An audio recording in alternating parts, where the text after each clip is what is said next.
Who did this hair? Who did this hair? Not me. Not me. Definitely not me. Must have been my invisible housemate.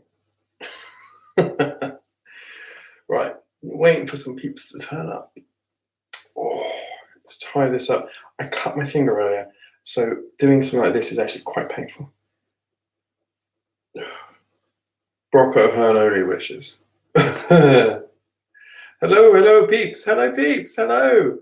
Drop me a little hi. I don't know how to see who is on. I'm just doing a little catch up for like, I don't know, half an hour.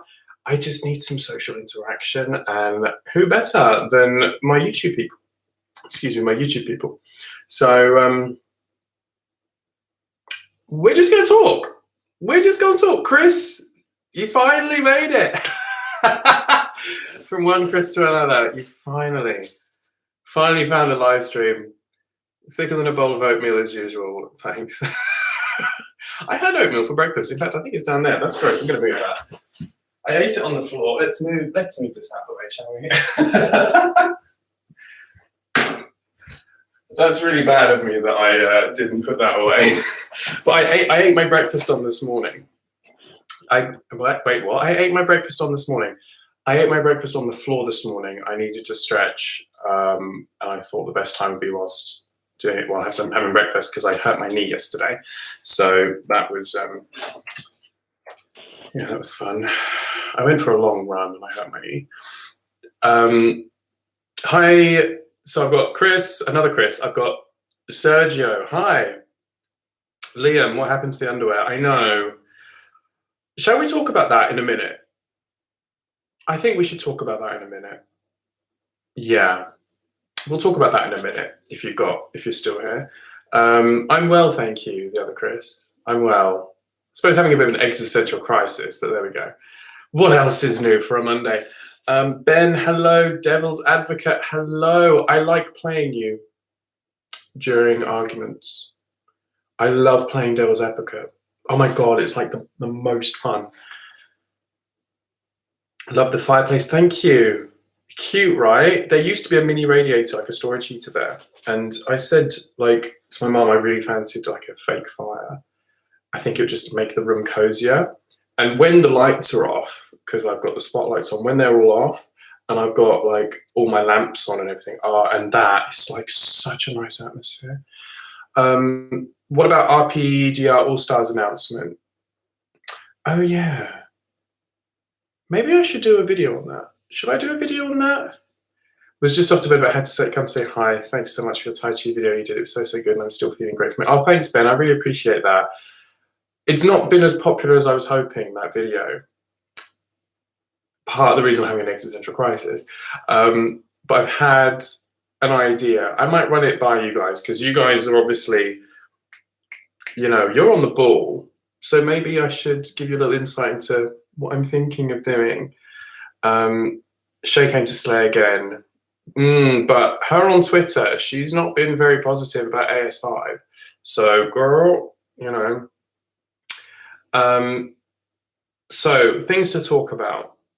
Underwear. Things to talk about. All-Stars. Let's talk underwear, and then we'll talk All-Stars, because Liam asked first. I'm trying to be fair. So, underwear reviews disappeared. I'm still getting people asking for them. I mean, I disappeared for 2.5 years. I'm going to pretend I was abducted by aliens. Something to do with probes. Anyway,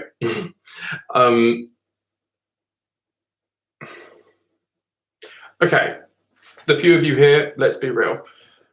I felt my underwear reviews were kind of edging more towards OnlyFans territory than proper underwear reviews, and I was like, there's more to me than that. I'm hesitant to go back to underwear reviews because of that reason. I'm happy to do them. I am all about body positivity, and you know, there's a niche. I just don't want to end up as someone without a voice. This is me getting real serious. Sorry guys, dumping this on you guys, but you know, you're followers of mine, and I respect your opinions, and you deserve a good answer. I was comfortable with doing underwear reviews. There's a few that there's one or two I thought, in retrospect, I shouldn't have posted. Just because it was like, I think it started to edge me into a new direction with it. I wanted them to be kind of serious, and they became a little bit gratuitous.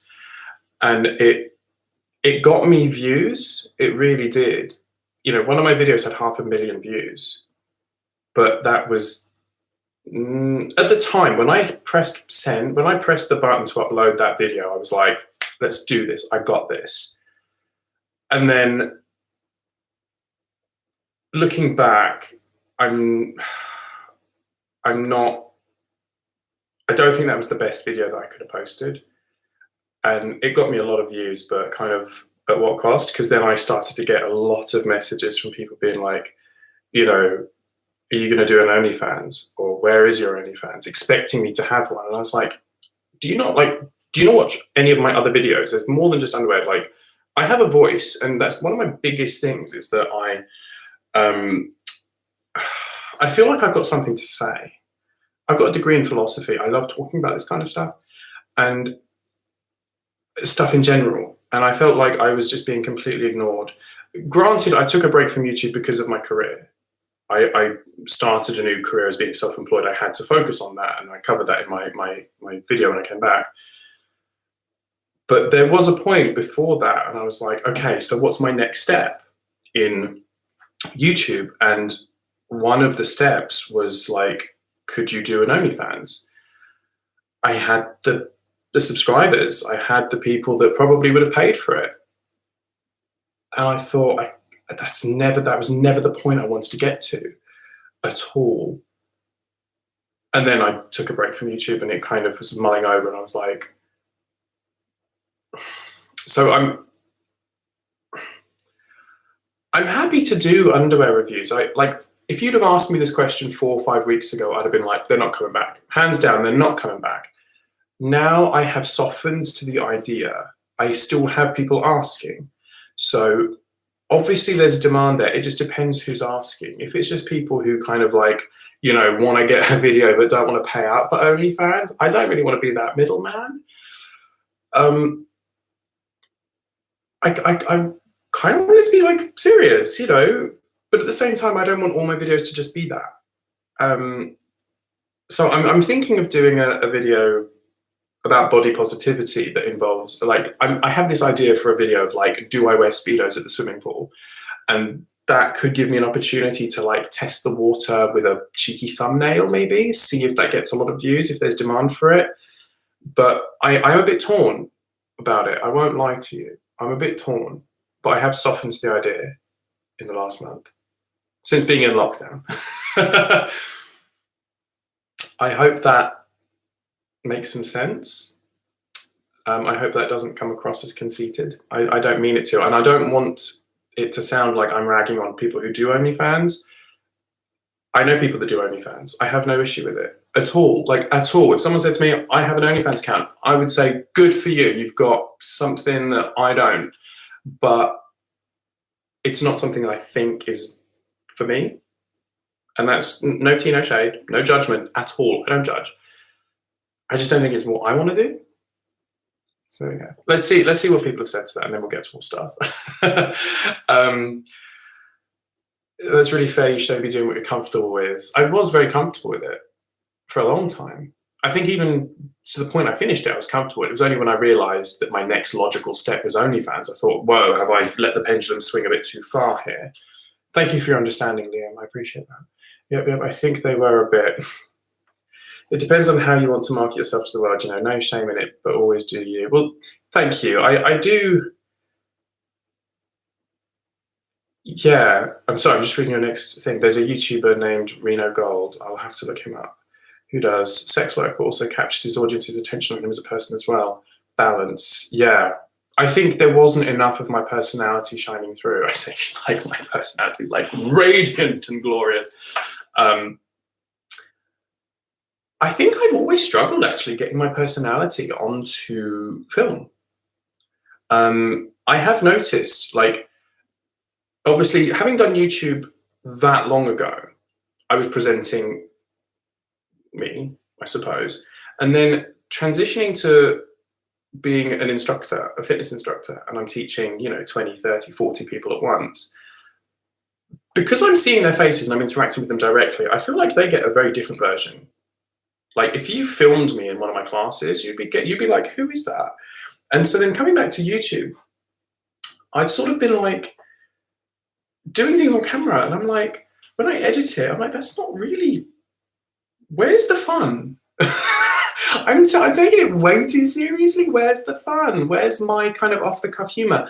But my humor is very dependent on the other person. If I'm talking to someone, I will riff off what they're saying. And when you don't have someone in response, this is why I'm liking these live chats, because I've got people to talk to, and I do like this kind of stuff.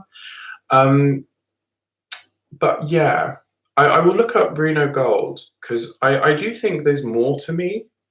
I don't really know where to begin.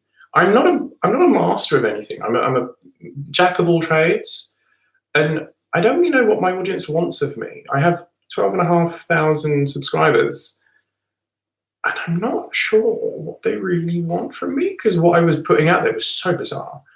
But then again, I should just do me. But then if me isn't interesting, oh God, am I not interesting? Moonshine Shori, you're hot, but it's not really what you bring to the table. Your opinions are much more interesting. Thank you.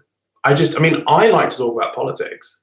I love to talk about politics and moral issues, ethical issues, big questions, big topics. I like talking about them. I really do. I just don't think that's why people come to YouTube. Like, I would love to do like a sit down, even a live chat like this, and talk about like what's going on in the news for the day. Like, that'd be awesome. Or especially if there's like a big thing. Obviously during lockdown, there's always something to talk about. That would be really cool. I just don't think that's why people come to YouTube, and I don't think, even if I filmed it, I think it would get lost. I think that kind of thing is like a community aspect. We've got to have like a discussion. And I don't think I could sit there and, because I film with my phone, I don't think I could sit there and be like, okay, guys, so we're going to talk about Boris Johnson today. We're going to talk about Donald Trump today. I just don't think it'd be interesting. Just on my own. What do you think? What do you think? Would you do like a round table kind of chat? Could be interesting. Do you still have your massive collection? Yeah. I just haven't added to it. It's funny, really, because I think I really like underwear, swimwear. I just haven't bought any in a while. Like, I used to always be buying them. I mean, you don't get 250 pairs for nothing. Like, I always used to be buying them, and I haven't in a long time. Probably at the same time as me not doing YouTube videos. I think I may have, looking back, did I become a bit jaded about it? I don't know. I still have them. In lockdown, I'm not really wearing them. Same on the washing, Yeah, I did like them, but I do think that was for the utilitarian aspect. What a word. Yes. Of thinking about what to buy. Yeah, I think that's kind of what it was moving into. And I really enjoyed getting companies to take me seriously. I had a lot of videos with Sucru, who I have all the time in the world for. They're amazing. And I did a deal with Prowler in London. They're a shop in London, and they sent me some swimwear, and I did a video for them. I've done, what else? Oh my gosh. I had an email from Aussie Bum. Wanting to work with me, and I stupidly thought it was fake. I thought it was fake because they emailed me from a different company, New Zealand Linen Co. or New Zealand Clothing Co., something like that. It's like a new subsidiary they were working on, but it was like brand new, and they emailed me from that. And when I responded to them, I was like, is this legit? because I then emailed Aussie Bum and I was like, look, someone's saying that they're you, but it's from a email that I don't know. Is this you? Because I'd like to work with you. But by the time that came through, and they were like, yeah, that's us, don't worry. They were like, the window of opportunity has closed. I'm like, oh, God damn it. Like, God damn it. So that was my bad. That was my bad. Yeah. That was a kick in the teeth, I tell you. Because I love Aussie Bum. Big company. I screwed up. Well, I was being cautious. If they'd have emailed me from @aussiebum.com, I would have been like, let's do it.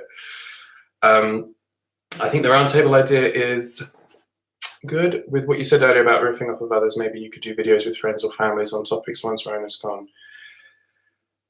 Oh, Liam, my meds are kicking in, so drifting off to sleep. I'll catch you on the next live. Sleep well, Liam. Thanks for coming along. I appreciate it. I could do video with friends. Family, I don't have any family near me, and I don't think any of them want to be on camera. Maybe my mum would, but it's not really her thing. Friends, possibly. I just don't have the biggest social circle.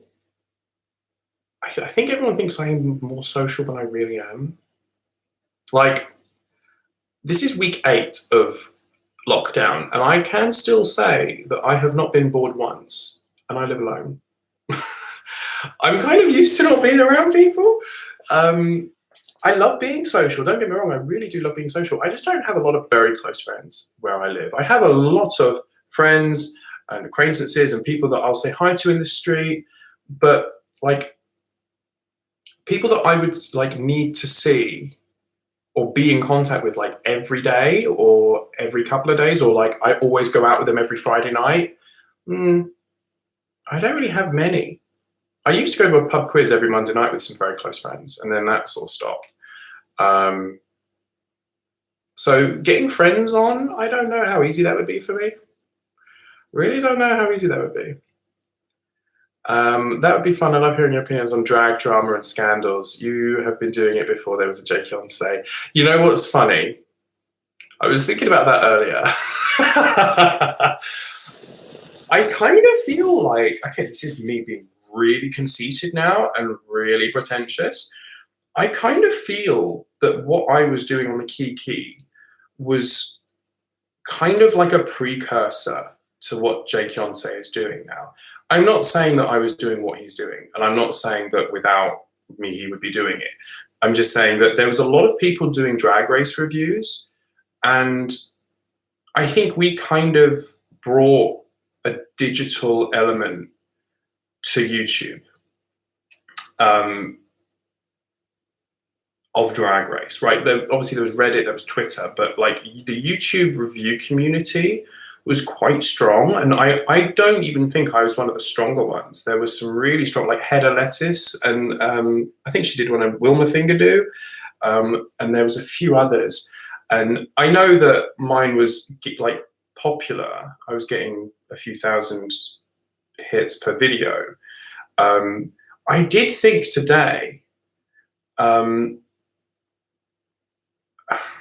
sorry, I just read a comment and I'm just like, wow. I'll get to that, Moonshine. I'll get to that. I did think today, I was like, I could kind of do like what Jake Yonsei is doing, but I don't really keep on top of drag drama because I don't do drama. As a person, I don't do drama. If I did that kind of thing, I would have to be like always on social media, and I can't be bothered with it, and I don't want to buy into it. If I did that, right, I would be sat back and I'd be saying, okay, this is what's happening. You know, the Vixen's gone off, or Shay's gone off, or Manila's said this, or you know, whoever's done this, and I would probably be really critical about it all the time, and I would probably be trying to put it in a wider context, rather than just like, oh my God, the drama, girl, girl, girl, girl, girl, girl, girl, girl, girl. I just, I just think it would be like way too serious and boring. It wouldn't be exciting. I'd just be like, girl, so this has happened, and she said this, and she said that, and quite frankly, they just need to like bang and get over it.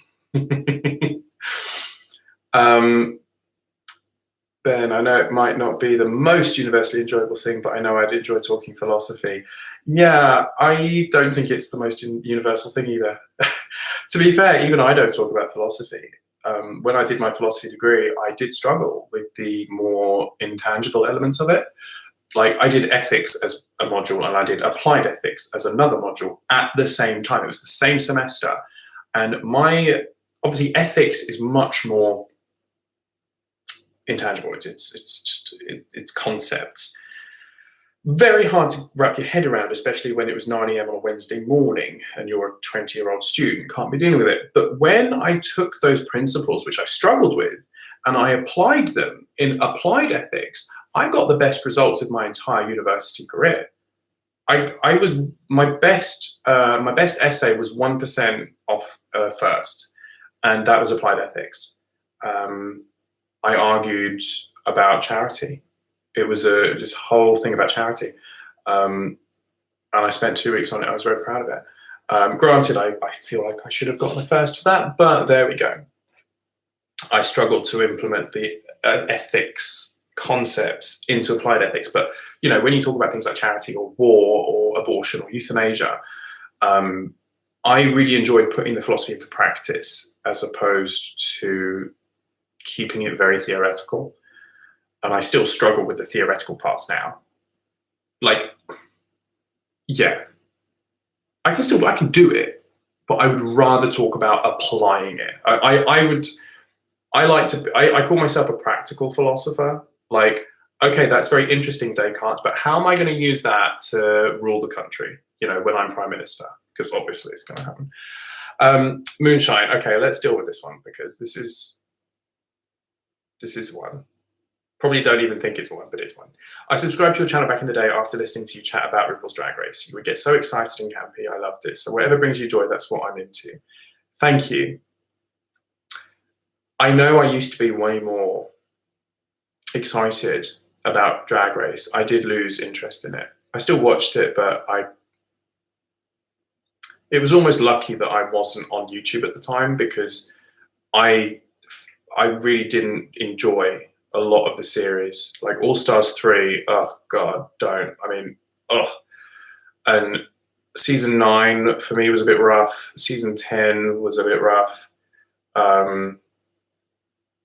Even All Stars 4 didn't enjoy. I was enjoying, and then the last 3 episodes, it just.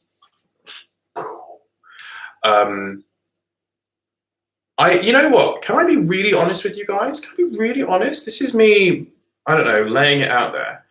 I don't think I have that much fun. I don't think I'm as joyous as I used to be. And that worries me. It's something that I've been thinking about for a long time, actually, for like longer than I've been back on YouTube. I'm not sure if I'm as fun as I could be or if I'm as joyful as I could be. Like, I'm a happy-go-lucky kind of person, and I'm very chill. And I'm not sad. Don't get me wrong, I'm not depressed. I just feel very neutral all the time. And I kind of want to bring a bit more joy back in. I just don't really know how. And it's interesting that you've said that, Moonshine, because yeah, I used to be really excited about it, and I'm not anymore. I watch it. Maybe I could do I could review. I enjoyed Celebrity Drag Race. I've seen the first one, and I think the other ones have been very good. Maybe I could review those as a kiki, and then we'll see where it goes. Because I'm happy to come back to Drag Race, but I've become a little bit jaded with it, knowing all the crap that goes on behind the scenes that all the queens have come forward with.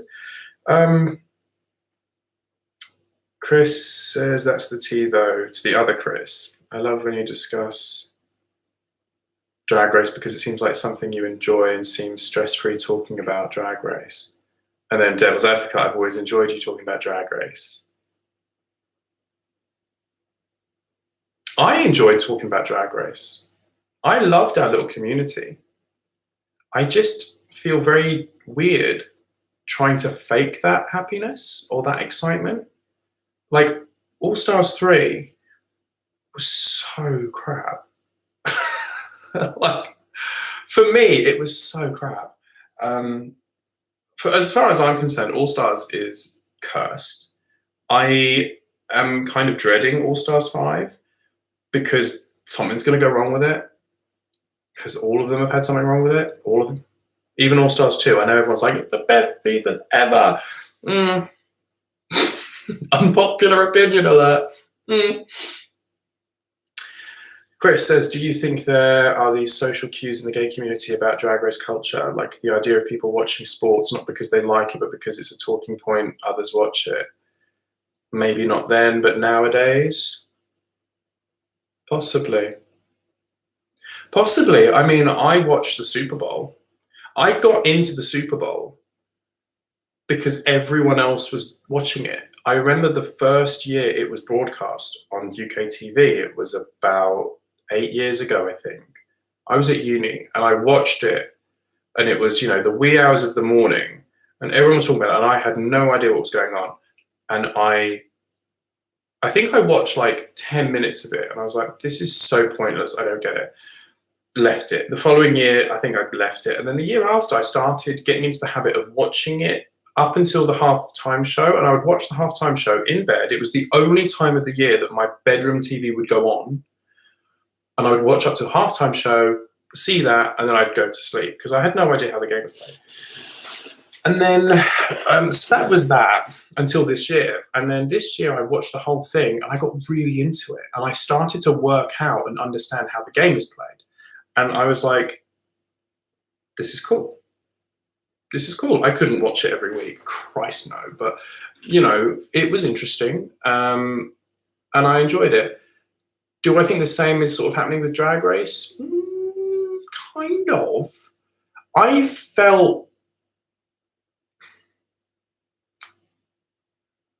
watch it because I still, deep down, love the show. But I don't get excited about it because I have been disappointed by it for like the last 4 seasons.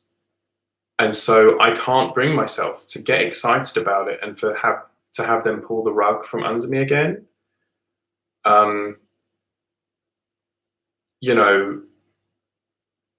I wasn't happy with the season 9 winner. I thought season 10 was a bit All Stars 2 bugged me. It was way too rigged for Alaska. All Stars 3 annoyed me because it was just not the strongest lineup. And then the Shangela thing, girl. All Stars 4 was a letdown for me because Manila was kicked off. I've never liked the kicking each other off thing. I just feel it's a bit stupid. I was enjoying All Stars 4 up until Manila left, and I was like, this is a joke. And then the double crowning, sorry, spoiler alert, I thought was an absolute cop-out and wasn't happy with that. And so it's very difficult for me year after year after year to be disappointed with like the second half or the last episode or the last few episodes. I've always left the series feeling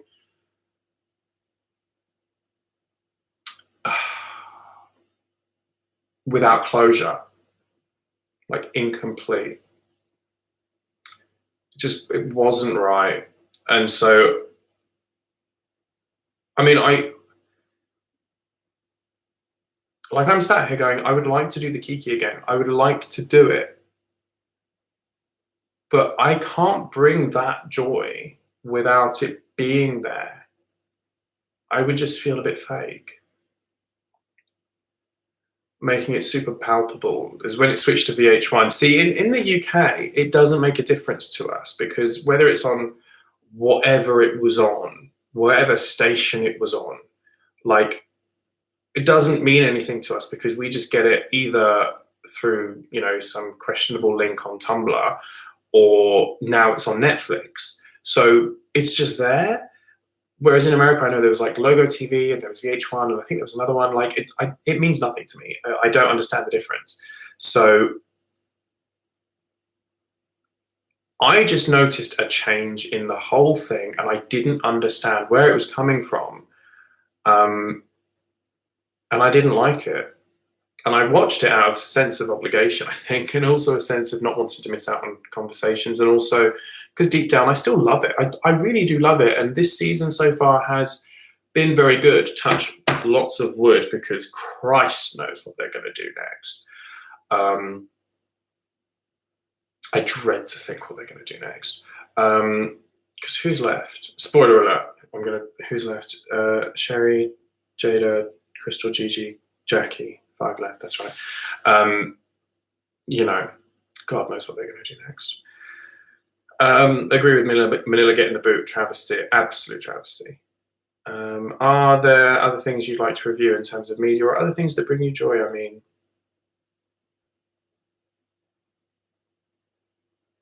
I mean, I've just done a video on Eurovision.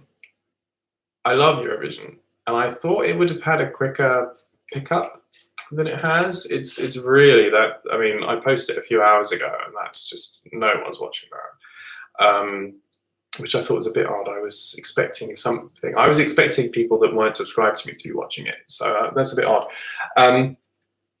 But you know what? At the moment, I am. Hi, Rel. How you doing, buddy? At the moment, I'm kind of throwing things at the wall and seeing what sticks, because I have become a very different person from who I was 2.5 years ago. Yeah, Rel, we've been talking about underwear reviews. We've been talking about Drag Race. Obviously, it always comes back to Drag Race. I should just become the next Jake Yonsei. I should just come in and just do it, but from a less dramatic point of view. Just be like, girl, why are you fighting? Can I be the Oprah of Drag Race reviews? Can I do that? Can I just be like, girl, let's be serious here. Let's not buy into the drama. Let's talk to the person behind the makeup. How are you feeling? I would love to do like a Hey Queen thing without the kind of, the cheesy, oh, the tea is spilling today. Like, girl, calm down. Sorry, I'm going there today. Being a right little bitch. Sometimes it's a bit OTT for me, but there we go. It's a good show, and I love watching it, especially look at her. But sometimes I'm just like, calm down, girl, calm down. I'm like the absolute antithesis of a Drag Race super fan. Like, I am a super fan, and it's why I'm so critical of it, because I love it so much. I'm like a parent with a child that has so much potential and isn't releasing it. I'm like Drag Race, you have an inner saboteur. So maybe I should just do that. Just like do Drag Race drama, but be really serious about it. Like, be over it, not in a serious, like, this is serious, like, whatever. Maybe the more popular RPDR it's gotten, the more heavily formatted for mainstream it's become. I think so. I really think so. I had an idea. We all have ideas for drag characters, right? I had one idea. I'm not going to tell you the name, because you never know, I might end up on Drag Race with it. But it was a persona that was going to poke fun at drag becoming so mainstream, because the whole point was that it wasn't mainstream. That was the entire point of it, that it wasn't really accepted, and now it really is. It's kind of like it almost seems like there are now rules. There are tribes. Oh, I'm a pageant queen. Oh, I'm a comedy queen. Oh, I'm a dance queen. I'm a lip sync assassin. It's like, girl.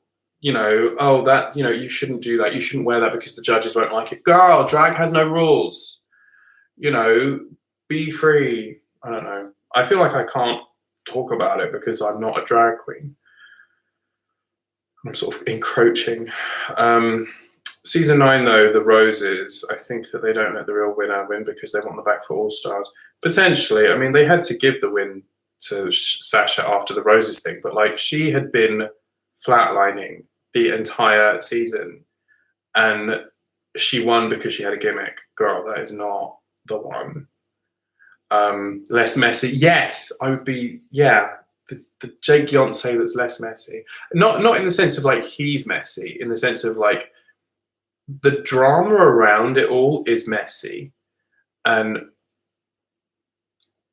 like Jake has found a niche and he's going for it, and kudos to him, snaps for Jake, because he is going there. But I have seen some of the comments in his videos, and I've tried watching his videos, and I do find it a little bit much for me, because I just genuinely don't care enough about what these queens get up to in their private life. Like, they're people and they have beef, and sometimes it's fake beef. Sometimes any celebrity on, like, any YouTuber is like, girl, we should, create some fake drama. So I'm going to tweet this, and then you tweet this back, and then we'll get on T-Spill account, and then that will boost us for next week's views because I've got this video coming up on blah, blah, blah. Okay, go, press tweet. And they're like, oh, girl, she said this and she said that. And then like a week later, they've forgotten it all because it was fake. Anyway, that's what I think. But some of the comments on the Drag Race fandom, like, not just on his videos, but on Reddit and Twitter, Twitter, cesspit. The Drag Race fandom is toxic as hell now. It wasn't when I started reviewing it. It just wasn't what it is now. For queens to be having death threats for going on a show,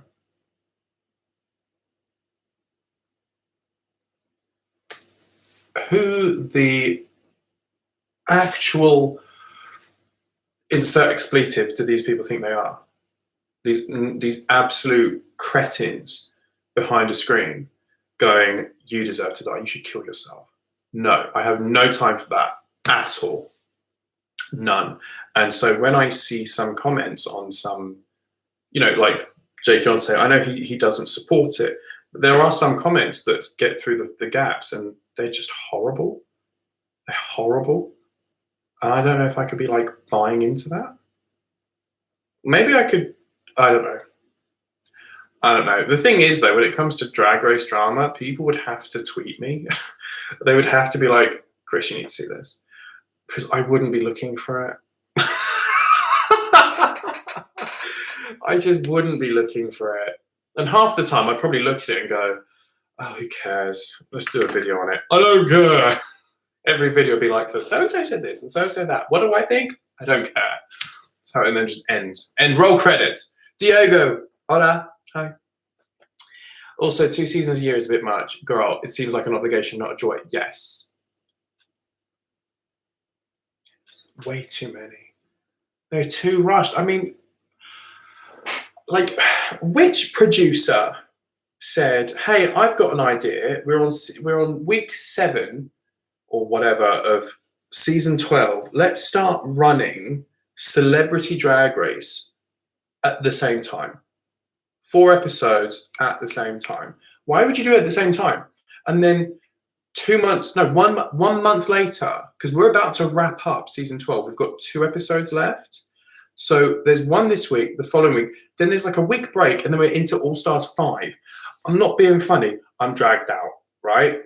I would want the winner of season 12 to have like a moment to kind of bring it all in. I know that we've got lockdown at the moment, and they can't really go out there and really have the tour and that moment, but space it out, Christ, space it out. Like, why not have season 12? Lovely. And then why not do the Celebrity Drag Race like 2 months later for 1 month special? And then that can lead you quite nicely into a 4-week break and then into All Stars 5, or a 2-month break into All Stars 5, or something like that. Why does it have to be February to July is all Drag Race and 3 different seasons?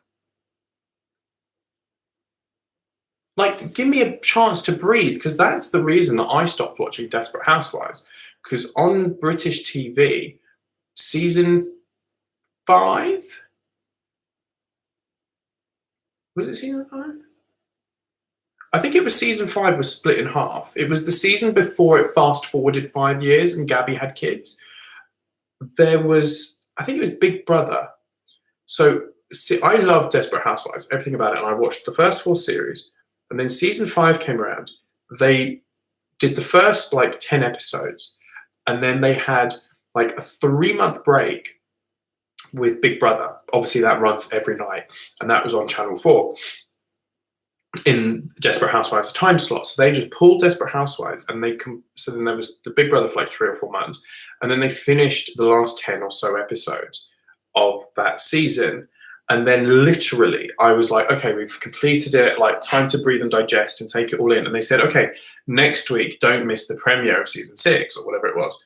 And they were like, they showed a trailer and they were like, oh, Gabby's got kids and so-and-so's this happened and that's happened 5 years in the future. And I was like, it's literally been a week. If you're going to do a 5 years jump, give me more than a week break.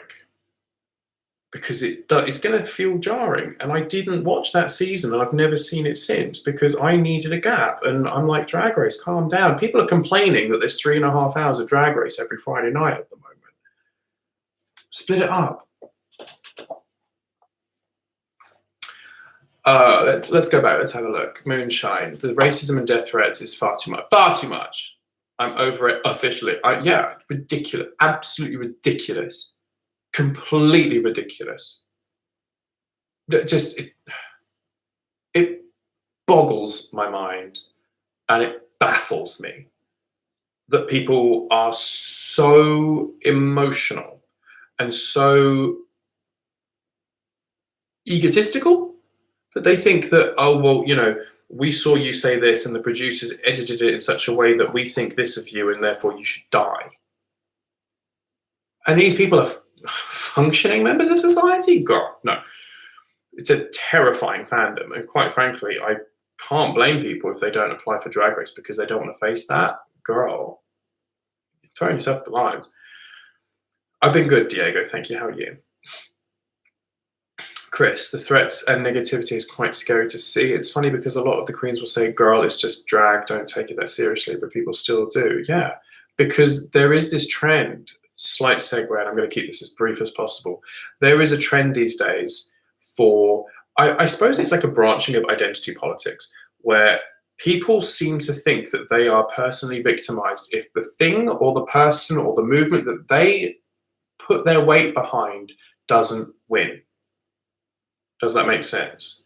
So if you throw your weight behind the Democrats in America and they don't win, there's a lot of people that will feel personally offended by it. Personally, not just upset. They'll be like, it's so like part of their being, it's part of their identity that they feel like they're being prejudiced against. And that's spilling over into certain things like sports and Drag Race. I think there are some queens that are like, oh, it's a travesty that so-and-so was eliminated. And I'm like, yeah, it's sad. Like Manila being eliminated was outrageous. Do I feel personally offended by it? No. Am I losing sleep over it? No. But am I attacking Naomi Smalls for it? No. Am I, a bit pissed off at her? Yeah. Because I liked Manila and she was doing amazing and she should have stayed. But for the people then to go off on one, go for Naomi in that way because they think that somehow because they wanted Manila to win and she kicked them off, that somehow means that they're also being affected by it. You're not being affected by it. Don't take it that seriously, but it's the same with anything. And it means that the country's becoming very divided because we can't seem to accept that sometimes it just doesn't go your way. It's just a TV show at the end of the day. It's just TV. And maybe I've gone on a tangent with that, but I'm not going to sort of labour the point because I will spend hours talking about that. I do have issues with that. I think if you went back, Christopher Saker says, I think if you went back to your roots, people will watch, maybe just go back to recaps. Maybe. I'm just a very different kind of person now. I'm a lot more serious. I think a lot of that comes from the fact that I have become self-employed.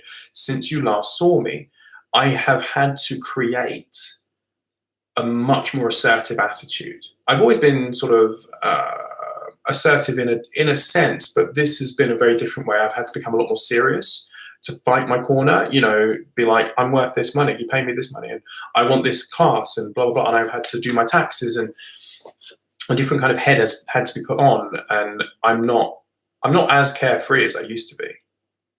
I mean, I've always had issues, but I don't think I'm as carefree as I used to be. But that's something I probably could work on. I just don't know how. I don't know how to have fun. I'm really good at being serious. Very good at that. But maybe I should go back to my roots. I don't know. I don't know. Do you think the reunion and finale will be the same episode? If they'll even happen? We're going to have a long dry spell of new Drag Race shows next year because of the lockdown. Yeah, well, Drag Race UK, I believe, had to stop filming. I think they were on the second episode and they had to stop. I believe. The fandom is very young. I mean, to go back, I have no idea what the reunion finale is going to look like. I've heard rumors. I've heard lots of rumors. I don't know. I don't know. The reunion could be interesting if they do it on Zoom because they're just sat in front of a screen. They'll feel more like they could get away with saying stuff. But don't forget, America is reopening. Who knows what will happen in the next couple of weeks? But they would normally be filming the reunion they'd be filming the reunion this weekend or next week because then they'd know the top four. So we will hear soon enough, I'm sure. Moonshine, the fandom is very young, like young, no perspective or experience, and they don't realize it's reality TV. All the dolls are doing fine. They don't understand that it's reality TV. Not sure, Chris says, not sure if it's just young people, Moonshine, or if it's more being entitled and egotistical, like Chris said. By the way, side note, I'm thinking of changing my YouTube name again. I'm thinking of just Chris Thomas. I just think it'd be a little bit easier on the tongue. The biggest reason I didn't go with Chris Thomas was because I thought it sounded like Christmas. But then someone said to me, yeah, but you could do like a whole, 12 days of Chris Thomas. And I was like, that is fierce. So if I'm still doing YouTube by Christmas, expect, December vlogs, 25 days of Christmas.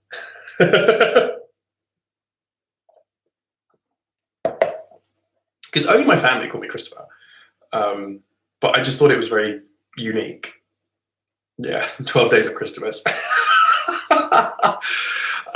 So I think about these things. I try and keep it on brand. Whatever my brand is. What is my brand, peeps? What is my brand? I don't know. Everyone's like, that's fierce. All right, so maybe I should just do Chris Thomas. 12 days of Christmas. It's just so stupid. What would I do? What would I honestly do? Yeah, some people are very entitled and egotistical. They're like, hey, you know what it is? You know what it is? It's that whole kind of, I've put my coin in the box, now dance, monkey. Dance for me. And it's like, no.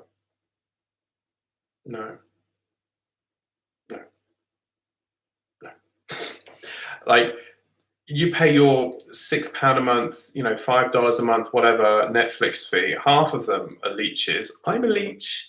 Thanks, Kaz. I'm a leech. I don't pay for Netflix. I'm an honorary member of one of my friends' families. These people, somehow they think that a £6 membership means that they control them? No. Calm down, boo. I'm the anti-drama, Jake Yonsei. Team Leech. Hashtag Team Leech. Is that a thing, or is that only me? I thought that was the official term, a leech, but am I the only one that calls it that? I think the toxicity comes from the queens being literally idolized by the fans, calling them mum, etc. Katya gets that a lot. Yeah, they are idolized, but you have to remember that they're people. If I put on some makeup and a wig and I'm like, oh girl, I'm so fish, because I'd be fish. I'm still a bloke called Chris. I think a lot of it is because a lot of them don't see them as that. They think that they are this person all the time. I find it funny when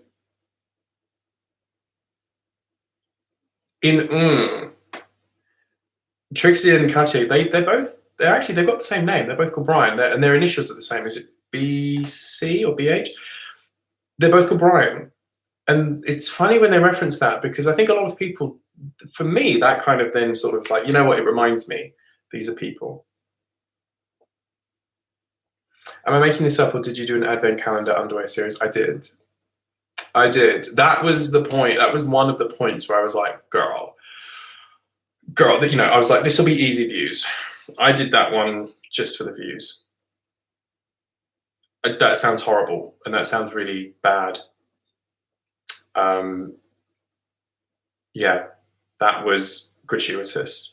That wasn't an underwear review. That was gratuitous, and that's not the route I wanted to go down. So they feel the need to go to war for their mother. War! Have I ever been put in drag? I have not been put in drag, Rel, but I do have a friend who wants to put me in drag. It's just that that friend happens to live in New York. So he's not within a makeup brush's distance of me. But I would love to go to New York. And he is so fierce. Like, you have no idea about how fierce this guy is. You know what? I'm calling it. He needs some love, because his drag is amazing, and he's sort of like almost put up his makeup brushes, like hung them up, and I'm trying to get back into it. He is sick. If any of you if you live in New York, you might know her. If you don't, I don't know. If you've never heard of Apocalypta, girl, you are missing out. I said you need to go on Drag Race, but the prosthetics that he uses would take more than the hour that they give them to get ready.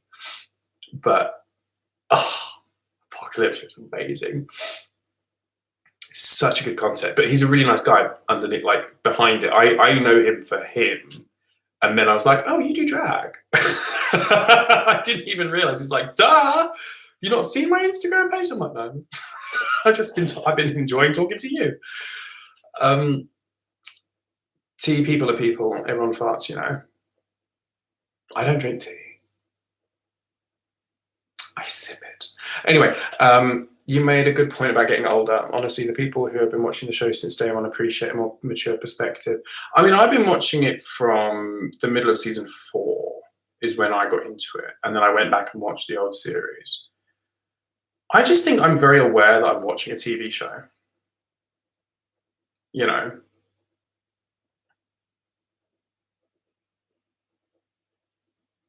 Ben, yeah, I think the reviews, I remember the ones that were talking about the cut and cost and color and so on. Yeah, I enjoyed doing those. And I used to do like, originally I wouldn't even put them on. And then I got a lot of people complaining that I wasn't wearing them. And the reason I wasn't wearing them is because I wasn't confident. Point blank. I still have body issues. Like, I had them then and I have them occasionally now. And YouTube helped me kind of get over, YouTube kind of helped me get over a lot of that. And then I started doing like things in the corner. And then I was like just wearing them. And then it kind of became this thing where I wouldn't even talk. And it's just a video of me in my underwear. And when people would be like, oh, you do YouTube? Because it would drop into conversation. Obviously, I would do Drag Race reviews and I would do other bits and bobs in between. They'd be like, oh, you know, can I follow on YouTube? And I'm like, well, I'd rather you not see me in my skivvies. So that was another point where I was like, am I hiding an element of me? And I'm like, kind of, yeah. What shows am I enjoying now? Old shows. I don't watch new shows. I don't watch TV. Like, that's a huge issue for someone who's trying to get into pop culture on YouTube. I don't do pop culture. Like, I've never seen an episode of Game of Thrones. I know exactly what happens. I've seen enough clips on YouTube. In fact, I've probably seen them all. Like, I've probably seen every episode just out of sync. Like, oh, this is an interesting clip, and that's a funny clip, and oh, this guy's head gets smashed in. I know what goes on. I need to sit down and watch them, but girl, there's like 64 episodes. I can't do it. I love rewatching. I rewatch stuff over and over again. So I love watching Gavin and Stacey. You can just put that on play and just never let it finish, and I'm good. I will go back to the beginning and I will watch it again.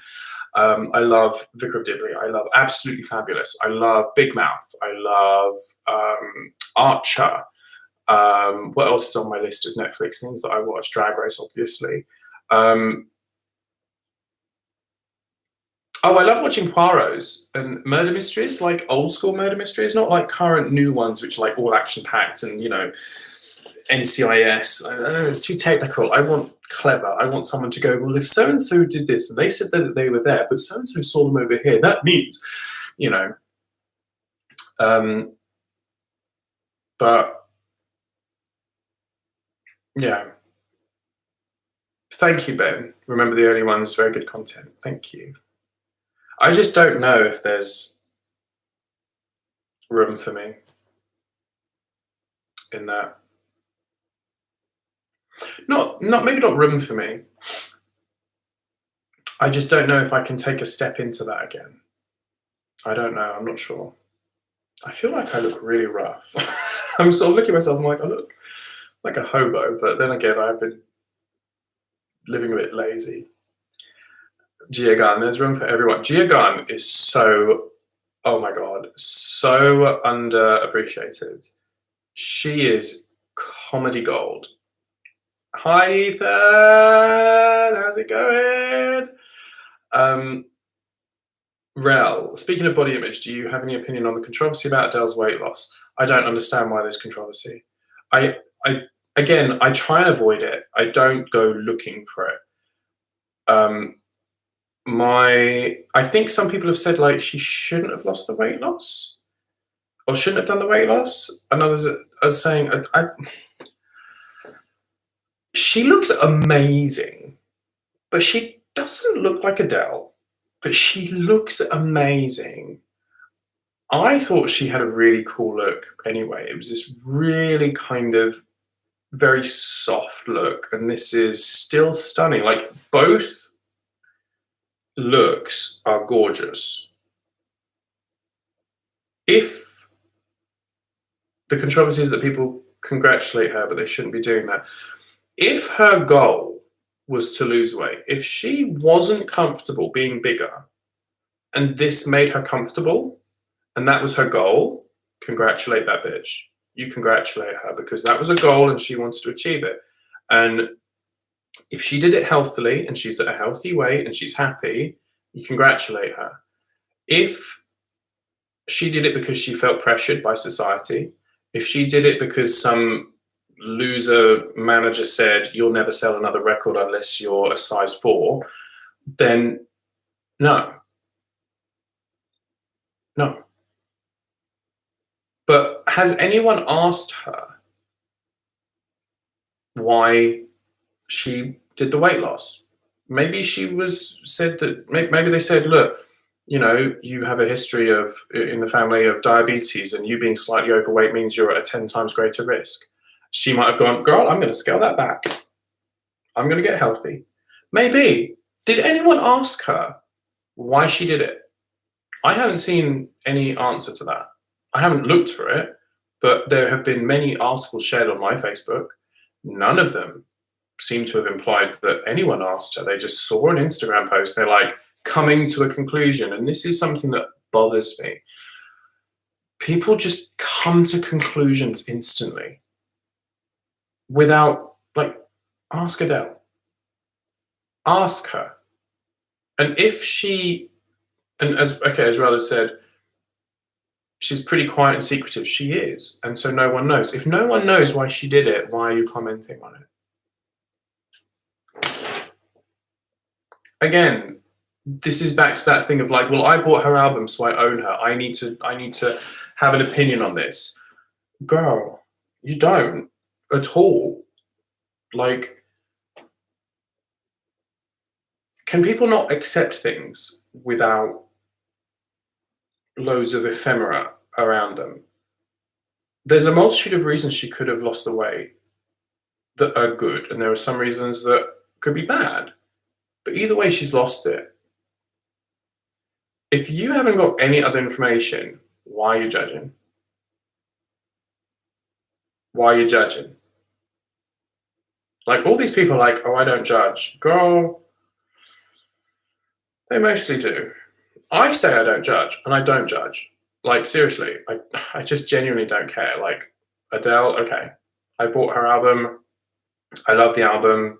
I love her music. I think she's amazing. I love watching interviews with her because she's so down to earth.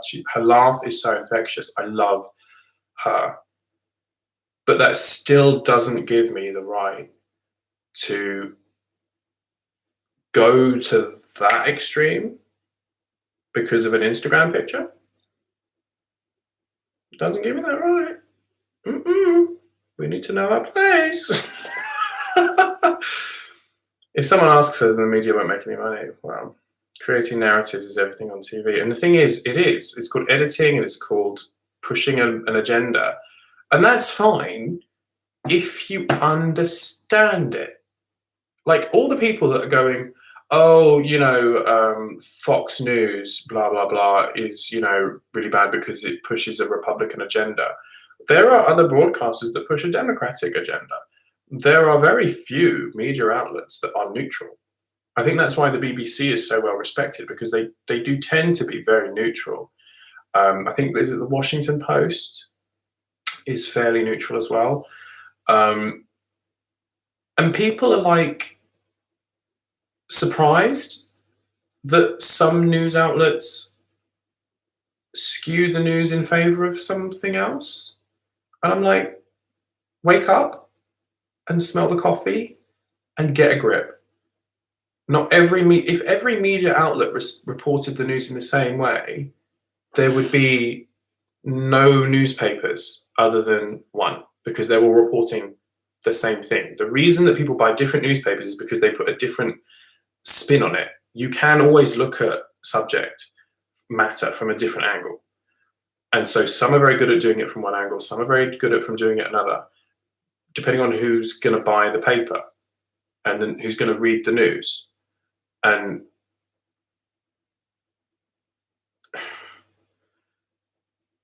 it baffles me that people don't get that. You can't trust all media. I follow a lot of different news sources from around the world on Facebook. So I not even English, like I have the BBC, I have a few different papers that I follow just to get their news. I don't necessarily read them, but I get the headlines and I get the articles that I think are interesting. I follow, I think it's the Washington Post or the New York Times.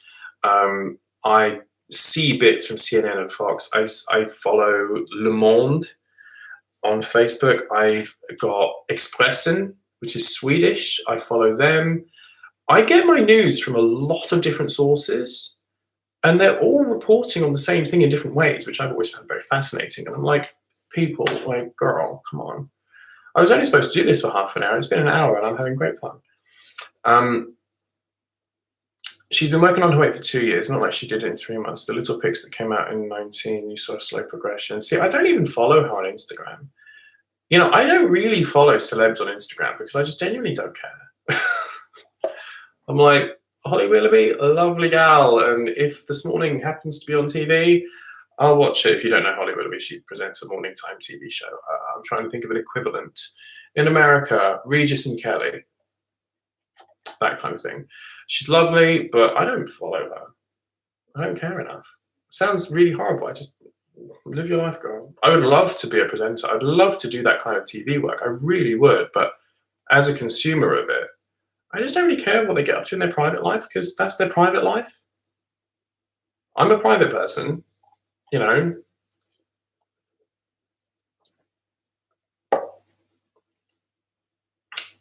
Chris says, God, I love the BBC and I'm from Texas. You don't get networks like that very much here. You don't get networks like that very much anywhere in the world. I think the BBC is pretty much up there with among one of the most respected news sources in the entire world, because they just report it as it is. I've worked for the BBC before, and I have seen firsthand the processes that they go through as part of their culture to maintain that neutrality, and it's extensive. It is extensive. They will be like, you can't say that, you can't do this. If someone says on TV or radio, if they mention a brand name, they will do that, but then at the end they will, like the end of the sentence, they'll say, of course other brands are available. You know, it's just so rigid, and that's what makes it special. It's a bit frustrating when you're trying to post an article or you're trying to do this or that, and they're like, no, you can't do that because of neutrality rules, but it maintains standards. The Onion is this parody news station that seems more realistic every day. I know The Onion. I know The Onion. I remember when they did that video of the MacBook wheel, and it does seem more realistic every day. There have been some news things that have come through on my feed, and I have sat back and I've gone, that's got to be fake. Like, because obviously, I don't know if you have this in America, but we have it a lot in the UK. There's a lot of fake, they're parody news accounts called like the whatever Gazette. You know, it's an almost real name, but nothing is called the Gazette anymore. It's such an old, archaic name for a newspaper. You know, so they might say, you know, Townsville Gazette or something, like wherever your local one is, and they just come up with something really funny that's based on local news, like or a local thing. And there was one, we have a bridge near us that is always closed, and I can't remember what the title was. And I remember reading it thinking, oh, well, that's just typical, isn't it? And then I thought, is that a real article or not? And it was parody, but it could have been real. And the fact that parody news is getting similar to real news, and the fact that the lines are blurring and I can't tell the difference, very worrying. But The Onion is funny. That thing at the end of the MacBook wheel with the Sudoku killer's next target is going to be 3, 6, or 9 or something. Funny story, I matched with a guy who worked for the BBC on Tinder, and I thought he was fetishizing me. Wrong acronym.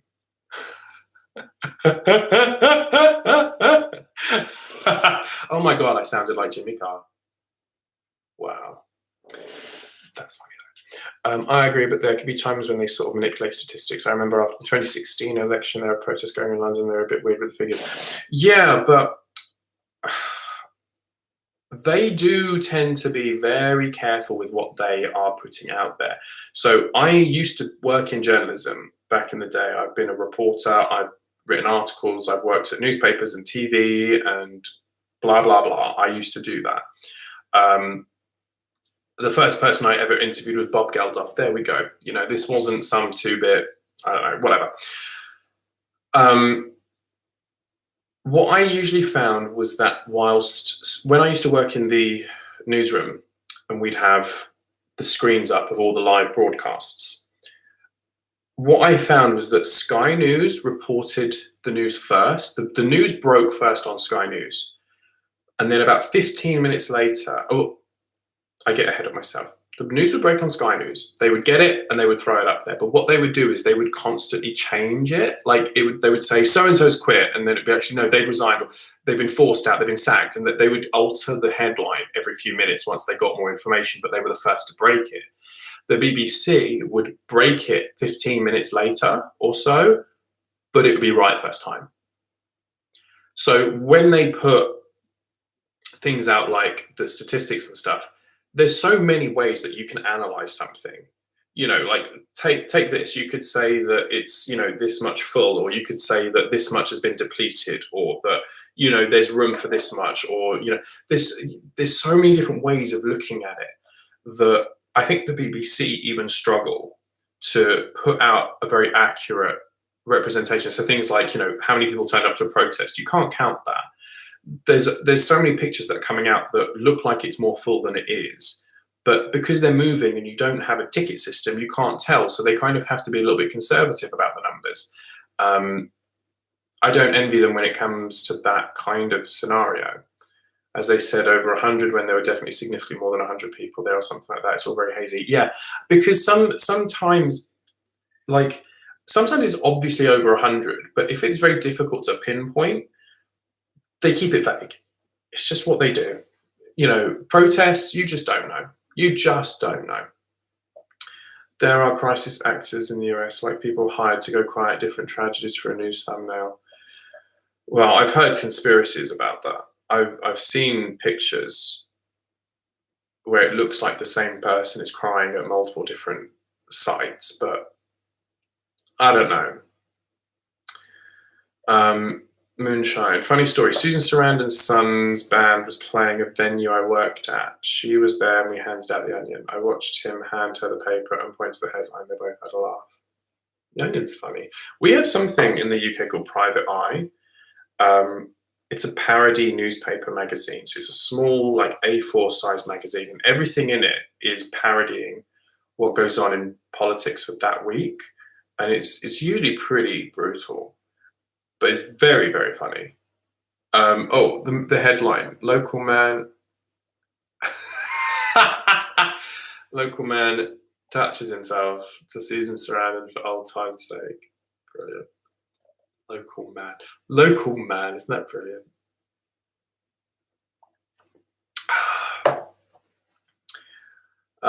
Love her. Literally just rewatched Rocky Horror Picture Show. Touch me. I wanna get dirty. Okay, do you want to know something really controversial? Pause for effect. I haven't seen the Rocky Horror Picture Show. I've seen the remake when that was on a few years ago. I saw the remake, but I don't really remember it. That was so shocking. Even my glasses fell off. Gasp! I want to watch it. I just don't watch films. I'm as I said before, I don't watch TV and I don't watch films. I spend my days playing video games, mostly. Well, I've just gotten back into video games. For 4 months, I quit completely. I didn't play any video games because I was studying to be a personal trainer and I needed that to take priority. Because that's something I wanted to bring to YouTube, was my personal training. And I thought I could get clients, because one of my goals, let's talk. One of my goals is I would love to take my business online. I would love to do online personal training so that I can then travel and work at the same time. I'm one of those people that I just kind of like to be doing things. And I've always had this like weird little fantasy of being at Disneyland, sitting in my hotel room one morning, doing some work and being like, okay, you know, whatever it is, like writing, and now in my head, I'm like, okay, it's probably going to be personal training. Because I've always wanted to be a writer as well. I want to write books. I love that kind of stuff. And kind of going on holiday, you know, even if it's not Disney, but like, you know, Australia or Japan. And I like working and relaxing at the same time. Weird, I know. But like, I could imagine myself like being in a Disney hotel room before going into the park and being like, okay, let's do, or being in a queue ready for a thing and being like, okay, so yeah, you're doing really well in your goals, and blah, blah, blah, blah, and like, that would be really fun.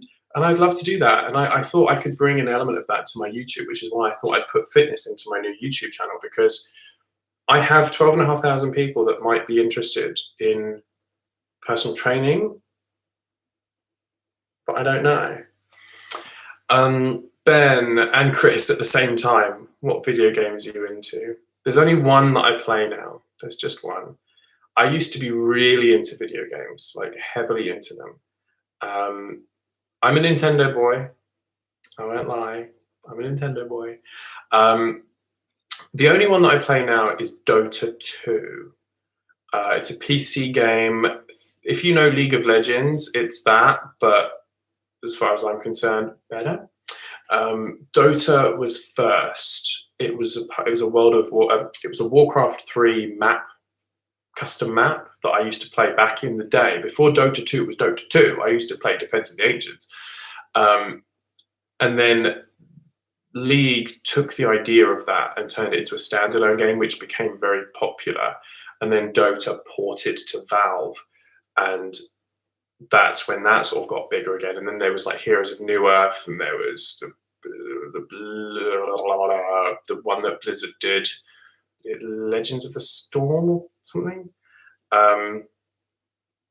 Oh, you've played League, now playing Mobile Legends. Yeah, so that's what I like, 5v5 kind of stuff. I don't really play World of Warcraft. I find it too tedious. I tried it, too boring. I would love a Switch. I had a Wii. I did not buy a Wii U because I wasn't really into what they were putting out there, but I like the Switch. I would love Mario Kart. I've been brought up on Mario Kart. I had the very first Mario Kart game because I'm that old. I would love Pokemon. I really would love Pokemon. I used to love Pokemon back in the day, and I watch the tournaments, and I'm like, I would love to get into Pokemon in like a proper way, to kind of pull me away from Dota for a little bit because I find it angers me too much. So I don't play it. Like I was going to play a game tonight, and I was like, actually, I want to talk to people. I want to go on YouTube, so I'm going to do that. I would love Super Mario Maker. That looks fun. Animal Crossing doesn't seem to appeal to me. But those kind of games, dip in, dip out, I like that stuff. Legend of Zelda doesn't faze me. I'm a very casual gamer, and I don't take it very seriously. I'm not someone that really follows it. Put your Amazon wishlist on here, sis. Ain't no one buying me a Switch. Not happening. A, they're out of stock, and B, too expensive. It's why I don't have one. They're very, very expensive. So, but like that would be fun to like do that and play Mario Kart with you guys. Ever thought about streaming on Twitch? It's crossed my mind more than once or twice. It's just I'm really bad at video games, like really bad, and I don't know how to set that up. And I'm not. I dip in and dip out. I can't sit there for 6 hours and stream Mario Kart or Dota. I can't do it. And I have a Mac. This is a Mac. Macs are not designed for that kind of setup. I think it would be fun, but I don't really think that I'm the kind of person people would watch video games for.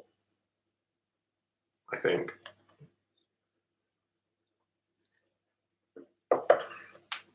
I'm not good at video games, like at all. I'm trying to think what's the... Oh, I'm very good at Scrabble. Play me at Words with Friends, you will lose. I've never lost a game of Words with Friends. My friends stopped playing with me because I never lost a game. Yeah. Do a lot of crosswords now. Love Animal Crossing. I do think it's a nice dip in, dip out sort of thing for me where I play like 20 minutes a day to do some little errands. The thing is, it sounds to me like Animal Crossing is a little bit like The Sims, but you kind of have to like keep on top of it. If I wanted to do errands, I would do the ones that I actually have to do, like tidy up. I don't really know why I would do digital tidying up before I do real life tidying up, and I don't do that anyway, so no shade, but I think most of the successful streamers are either really good or really bad, worth a shot. Not Scrabble. Scrabble's amazing. Don't come for Scrabble. I've thought about it too, but I'm terrible at multitasking. I wouldn't be able to play and talk to people at the same time. See, I can do that. I'm fine with multitasking. Like, girl, in my profession, like dance or yoga, when I'm teaching, I have to tell them what's coming up. I have to demonstrate it properly. I have to explain how to do it. I have to tell them the safety issues. I have to give them options, and I have to listen to the music and know exactly when to come in. And I have to plan all that out. And I have to look and make sure everyone's doing it safely. And I have to look and make sure everyone's being connected. And I'm like, hey, welcome. You know, are you feeling good? Yeah, okay, great. Now turn the leg foot out this way, shoulders back, and da-da-da, Sun Warrior. Oh, here's the drop. Okay, now let's come to this. You know, there's a lot going on. I can multitask. I can do that. I've worked with women long enough to learn how to multitask. Am I a trivia guy? I used to write quizzes for a living. So yes. Yes, I am a trivia guy. People keep telling me I need to go on the TV shows. Like, I'm pretty decent. I'm not like, Who Wants to Be a Millionaire winner, but I could probably make a few grand. For sure. When it comes to sport, that's my Achilles heel. Not coming from Scrabble, I always just think of that cheesy scene, Aquila and the bee with Scrabble. I had no idea what that is, Chris. Sweet, we should play Trivia Crack against each other. What is Trivia Crack? Hashtag women teaching multitasking. Yes, it's true. I went to work in a perfume shop, and I was the only man, and I was very young. And it was Christmas, and obviously Christmas time in perfumery is nuts. I don't think there's very many shops that can say that they are as busy at Christmas as perfume shops. And I had to learn how to multitask because my manager, who was very good at multitasking and organizing, would run past me as I'm dealing with customers, because I would normally deal with, before it got really busy, I would deal with one at a time.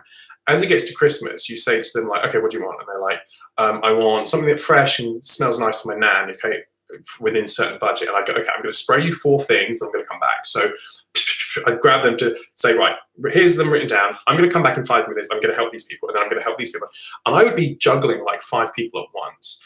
And then my manager I had to learn how to do that. And then my manager, when she started teaching me multitasking, she would run past me, barking orders at me, and I'd be dealing with a customer, and then I would stop, and I would turn, and I'd be like, what? And she goes, no, keep serving. I'm like, okay. And she goes, just listen to me. As I walk past, I need you to serve the gentleman in the white shirt after when you've got a second. I'm like, and so I sort of had to start doing 2 things at once, and that's how I learned.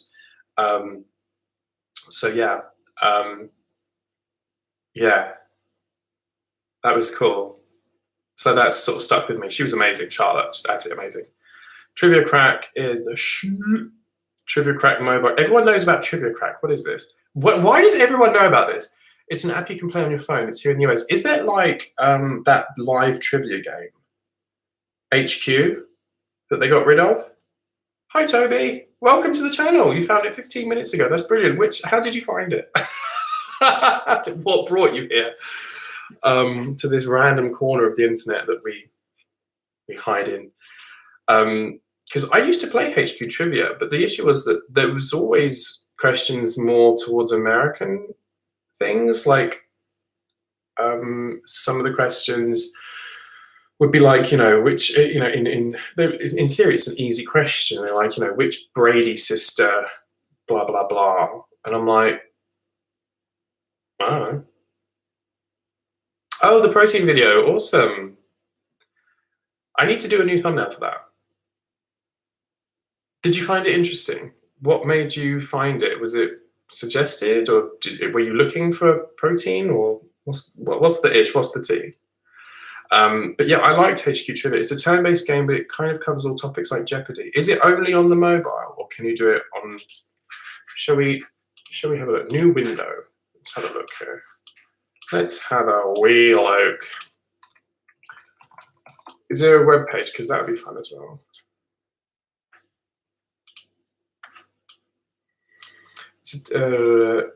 Yeah, I was looking for it. It was really good. Thanks. Oh, brilliant. Thanks, Toby. Are you gymming or trying to work out or looking for supplements? Can I help? I am a personal trainer. I'm happy to help if you have any questions. We're just having a good old catch up here. Yeah, I think only mobile. Yeah, on Facebook. Coming soon. Learn how to play. Not found. Well, that's useful. Rulebook not found. Okay, cool. Is it always ongoing? Are there prizes? Shall I download it? Let's have a little look. I need to free up so much space on my iPhone. It's terrifying. I have 60 gigs of just photos and videos. Trivia geographic specific. Well, that would be good. Trivia. Trivia. Trivia Crack. Here we go. Is it do you have to wait for a certain time for it to go live, or is it just always going on?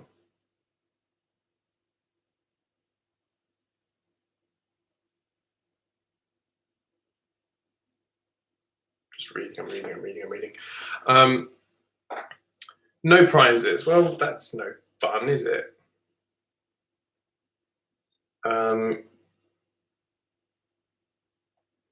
Yeah, I used to write quizzes for a living. I for a long time I used to do like crosswords and Sudokus. Like I would create them. That was my job for 3 years. Seriously.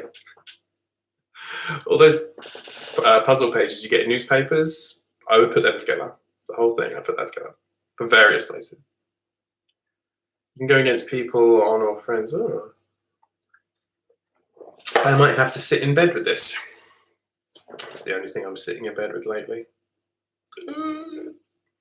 JK, I didn't even share my bed with people before lockdown. Because, you know, people suck. Do I look like a cone head? Yeah, this isn't a good look. Oh God, stretch. I am aching. I did a 9K run yesterday and I hurt my knee and I'm aching. And I did, what else did I do? Body balance? I did a body balance class. Today I did CX Works. If you know Les Mills, I did CX today. My core, my glutes, my butt. So what's the ish here? Would like to send you notifications? No.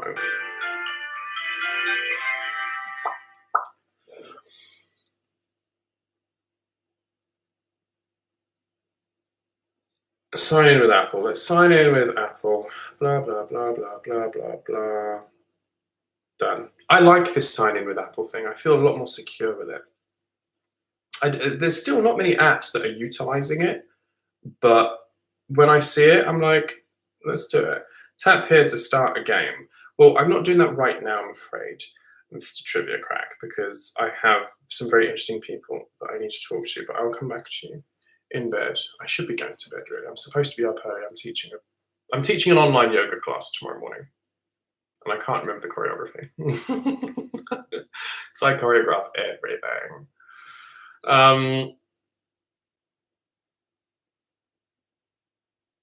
So as we wrap this up, I know it's going to be a new addiction. So as we wrap this up, what do you all think like makes the most sense for me to be doing? Like what's gonna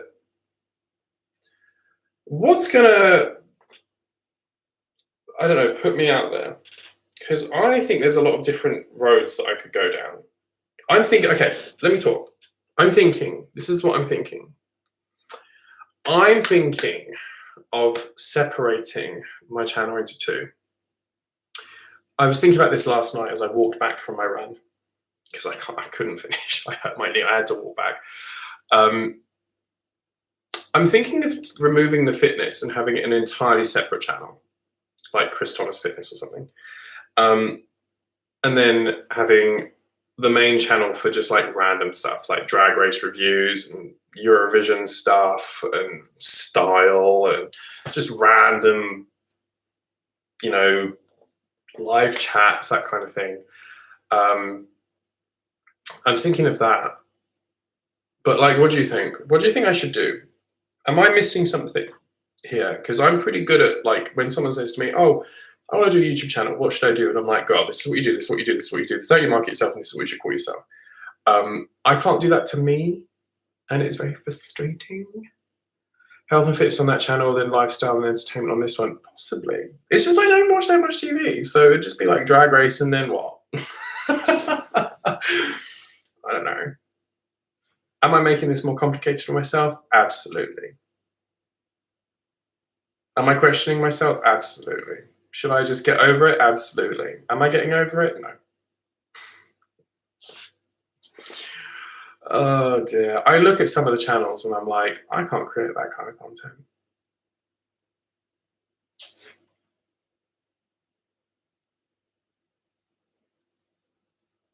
I don't know. I don't know. Oh, no, don't open the phone, Chris, because you'll be back on the trivia. Back on the trivia! It's a good thing you're trying different ideas, seeing what sticks. Well, that's pretty much it.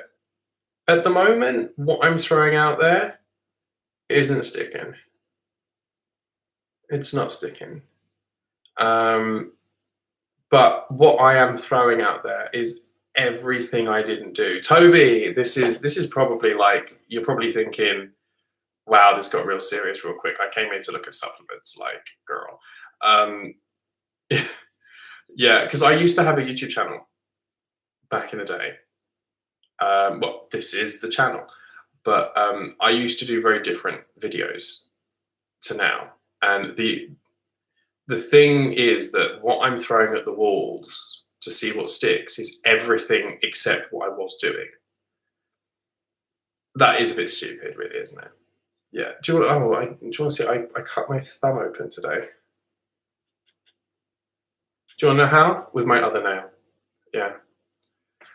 I was putting I was tucking my bed sheets in. I made my bed and I was tucking the bed sheets in, and I was a bit too vigorous, and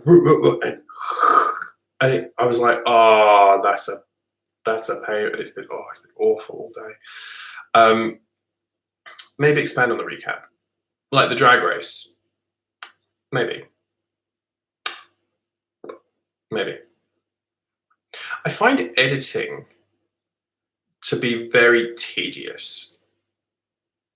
I do find editing to be a slow process. So creating a video is a slow process, and trying to make it interesting by having like cutaways and stuff, like pictures, adds time to that. And I'm not very good at clearing my desktop. So it's like, to create a video is a lot. I mean, I remember I did one for season 9. I think it was the Snatch game, and I just had like picture after picture after picture, and oh my god, it took forever. And I was doing like graphic stuff, and I was trying to make it a little bit like or something. Lee Dawson. I was trying to make it like his, and it was so time consuming. And I was like, how do people do this?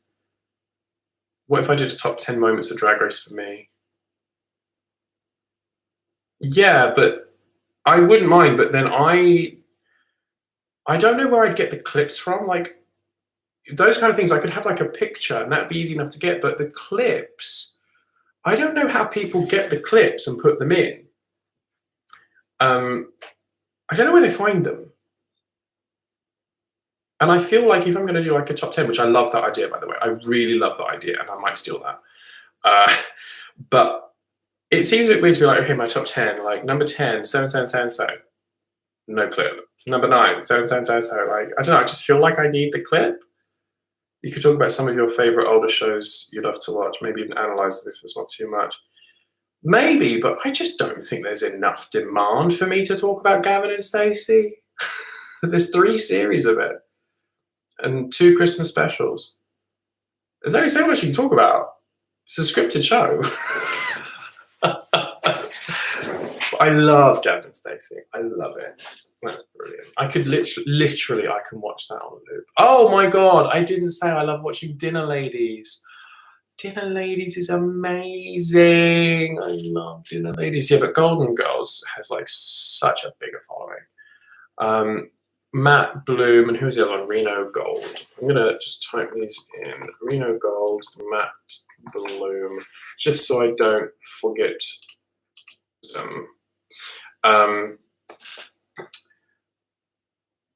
Yeah. It's pretty poppin'. His channel also talks about LGBT history and stuff as well in the shows. Interesting.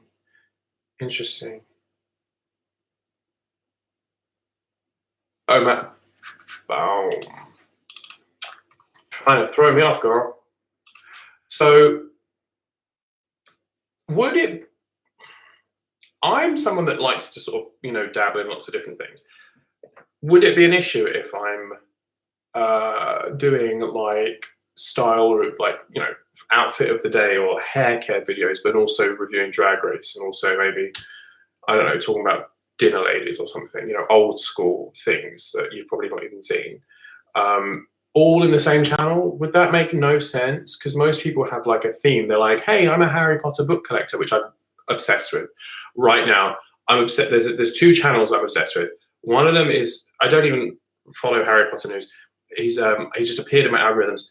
He collects Harry Potter books, and that's his channel.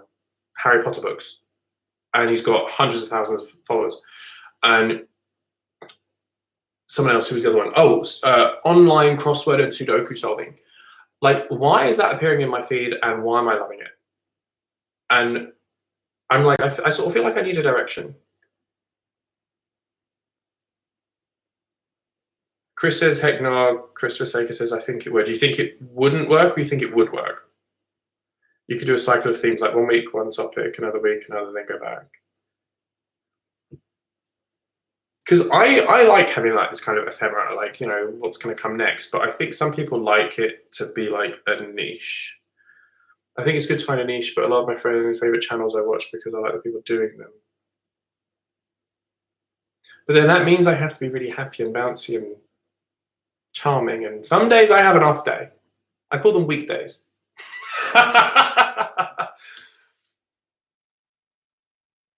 So you think it would work? So you think a channel of me maybe talking about hair care, even though I know nothing about hair care, and a channel of me talking about old TV shows that I watch on repeat. What, episode by episode, or like just as a one-off? Like, hey, today I'm talking about Gavin and Stacey, and that's that. A top 10 of each topic. Interesting. Not happy and bouncy necessarily, and always charming. Thank you, Ben. Checks in the post.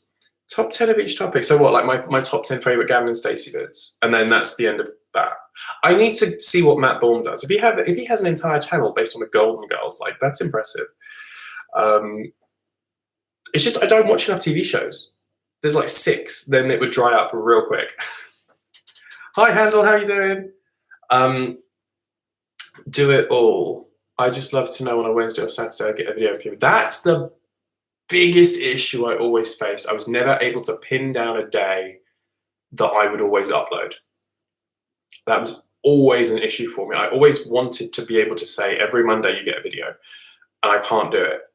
I'm very good at doing that for like a live thing. Like, I've been doing 2 to 3 classes a week. I started with 2 and I've just gone up to 3. Live classes a week on Facebook to my members. I have been doing that since we went into lockdown. Week 1, I said, I'm going live here, here, and here, and I've stuck to it. I'm doing it tomorrow morning. Top 10 of the goods is a good sense to watch. Obviously, people have numbered lists. True. Race Chaser podcast. Wednesdays recap. Fridays the tea, and they talk about everything. I don't listen to any podcasts. I don't think I've ever listened to a podcast. It's a mix of a bunch of other shows as well as a weekly debrief where he covers politics that covers gay topics. It's super good, but usually heavily researched. So is that the gay topics within the shows, or just in general? Like, hey, this is what happened at Stonewall.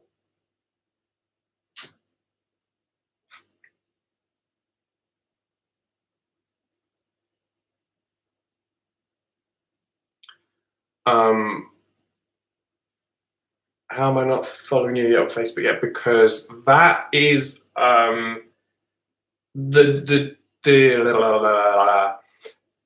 live streams are on my page, like, not YouTube, my business. There's like 2 sides of me. There's 2 sides of me. There's my real life and there's my digital life, and they're separate. So although my real life does go onto Facebook and does go onto stuff, they are separate for now.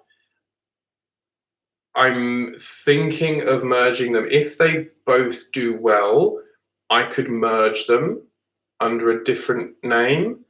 But at the moment, I'm doing live classes over there, and I'm doing like with my Facebook and my real members that I know in real life. And then over here is YouTube, and over here is that kind of thing. They might join forces, because my Facebook page is doing pretty well. Like, out of the blue, it's doing pretty well. Touch wood. YouTube, yeah, it's a little stagnant, but I'm not posting regularly because I don't know what to post. But this is helping. Thank you very much, guys. This is really helping me, because I'm feeling a little bit like overwhelmed. I feel like I've got something to work with, and yet I don't really know how to work with it. My inner saboteur is taking over. Within the shows as well, but historical events mostly within the shows. Interesting. I'll have to look. I'll have to research it. The one podcast I've managed to get through is My Dad Wrote a Porno, and honestly, I've listened through about 10 times. That sounds incredible. Gemini Two Sides. I am a Gemini. So yeah, I do sort of. I wouldn't say I live a different life. It's just that they're separated. My Instagram page was born of my YouTube page. And then that kind of became like my Instagram page. So I have a lot of people, like a lot of my friends follow that.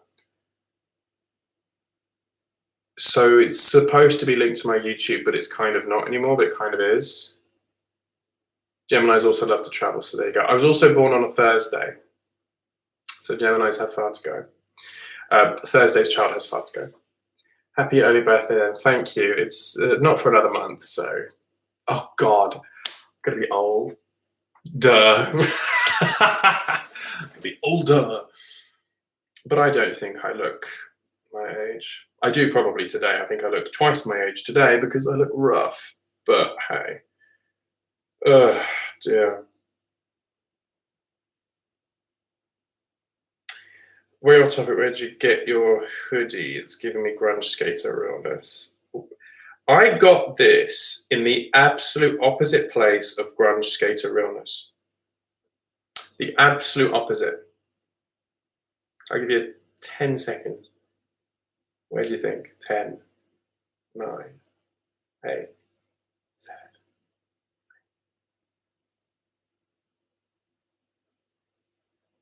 Primark, girl, no. I said the opposite. This is from Hollister. This is Hollister. It was in an outlet, and I tried it on, and I was like, "Oh my god, this is so comfy." I miss Primark. I used to walk through Primark every week. I love Primark. Primark's amazing. I just buy their socks. I go in there. I don't buy anything else. I buy their socks and their stationery. I don't even write anything. Thrifting. Thrift shopping. That's something I used to watch. I used to watch people buy toys, like adults buying toys in supermarkets, like Chad Allen and Dollastic. I used to love watching Dollastic. I don't collect toys at all, but seeing them go to supermarkets and look at toys was very fascinating in a very weird way. And they don't post anymore because YouTube were like, you can't do that anymore. But the thing that reminds me was thrift shopping was a thing with Dollastic, where she would go to a charity store and look for hidden toy gems. Oh, actually, yeah, it does give a quite rugged surfer type vibe.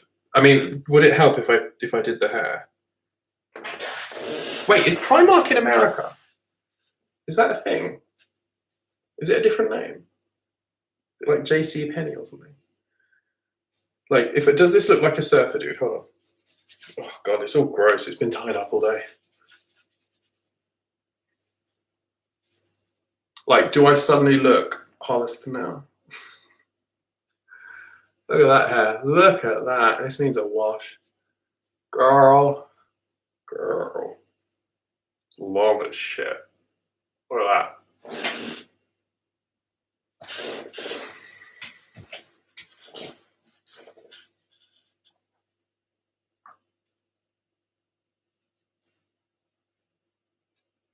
I'm like if a Death Eater lived in South California. There's weird relatives in the UK, TJ Maxx called TK Maxx. Yeah, TK Maxx. Girl, who's TJ? Who TJ? You lived in the UK, that's cool. Where in the UK did you live? Never heard of it. Never heard of what? Oh! Thrift shopping and Dollastic. Yeah. There's your outfit for the day, sorted. Love your hair, thank you. This isn't even an outfit. I just put this on when I'm lounging around the house. Like, I'm literally wearing pajama bottoms. And they're grey. I'm all about grey. Oh my god, I would just wear grey everything. I know it's called TJ in America. I'm just like, who's TJ? It's TK. This is a main. It's main. The thing is, I don't do much to it. Like, I know someone who does a YouTube channel, Thomas in Action. Um, we've chatted a few times on Instagram. Um, he has a whole channel about long hair, and I don't know how he does it. I genuinely don't know how he comes out with a video every week about hair. I just don't get it because I do nothing to my hair. I like everyone's like, "Oh my god, dude, give me your secrets," and I'm like, I really don't have that many. You're in the U.S. Air Force, girl, girl, girl, Chris, girl. When, when were you there?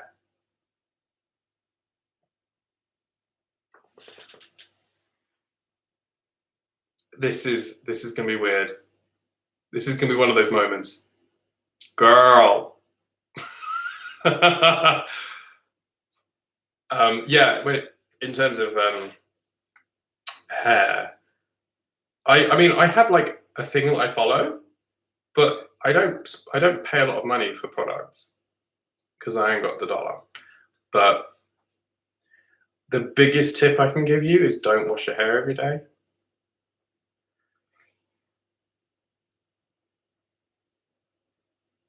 Stationed at RAF Lakenheath. I know RAF Lakenheath. And I know Mildenhall. I was there from June 2015 till a few months ago, now stationed back in Abilene, Texas. June 2015. Okay, so I used to live in Cambridge. So I know all the US Air Force guys. I know all of them because they always used to come out in Cambridge. Yeah. I've been on Lakenheath multiple times. I've been on base. Q Club, Dot Cottons. What was the other one? The Place, The Cow. My friends used to run Dot Cottons. Oh my god! Do not tell me that you know Robin Gordon. Don't tell me you know Robin Gordon. Sorry, everyone else? Hi, I'm really sorry. Yeah, I'm really sorry. This has gone in a very different direction.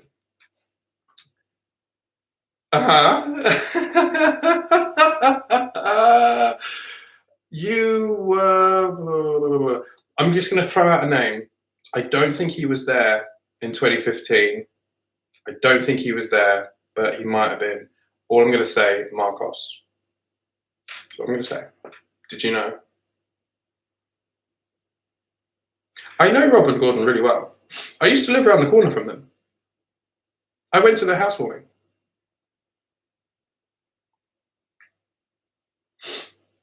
It was Mean Girls themed.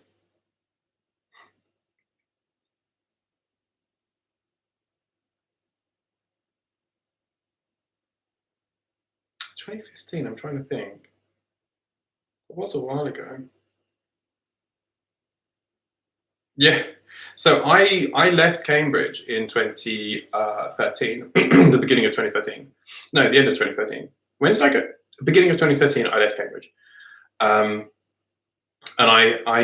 I've not really been back much. I go back for shopping. No, not him. Never mind. So, small world. Wow. Small world. Yeah, I know Cambridge very well. I used to live near the Asda on Newmarket Road. Like, I wasn't on Newmarket Road, the Asda was on Newmarket Road. I lived near there. But I knew everyone on base. I used to go on base with my mates to get shopping. They would take me on base because it was great. It was cheap. I missed it so much. I lived in Newmarket, which was right in the middle. Yeah, I know Newmarket very well. Newmarket's lovely, really posh. Everyone owns 7 horses. Everyone's filthy rich.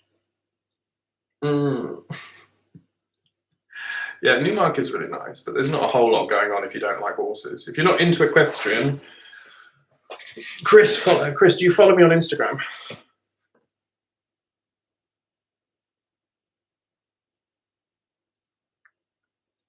I feel like this has to go on Instagram. Like, continue the conversation. I feel like everyone else is getting a bit left out.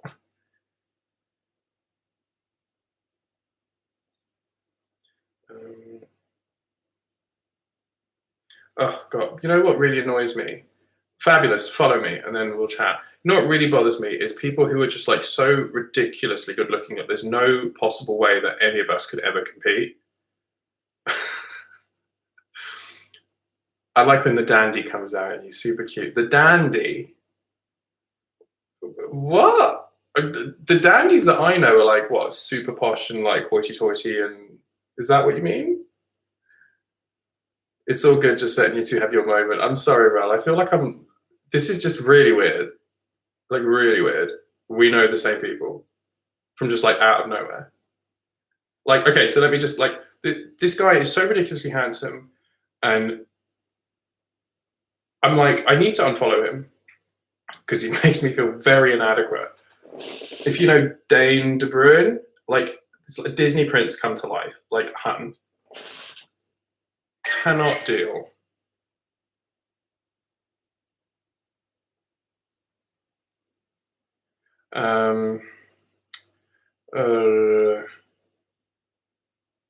Random post. Dan is a man about town to me. So what was I doing? What was I doing that made me like that? I don't get it.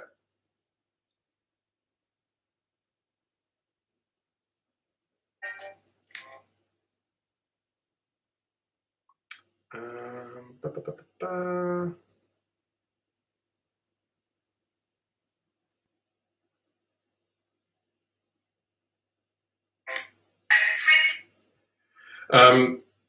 But yeah, Dane De Bruin is almost painful to look at because, like, goals. He is hashtag goals. Do you know what I mean? Got to go. Hope I can drop by your next live. So thanks for coming along, Toby. I really appreciate it. Have a good one. If you have any questions about supplements or anything, just let me know. Drop me a message, and I'll be happy to help. Ben, you seem to know an awful lot of these men. In the sense that, not in the way that you're thinking.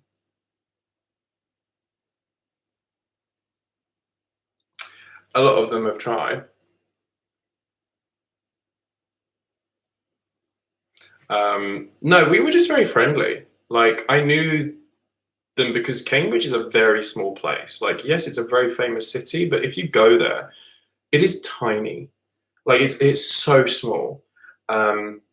And it's like a little bubble. And so the American Air Force guys tend to stick together.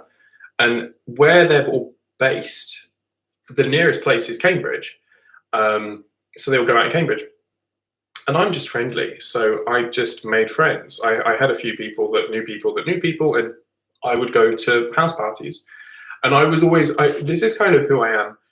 I'm always kind of like on the fringe. I'm one of those people that, like, you may not talk to for a few weeks or a month, or excuse me, for a month or a year or 2 years, but I'm always there.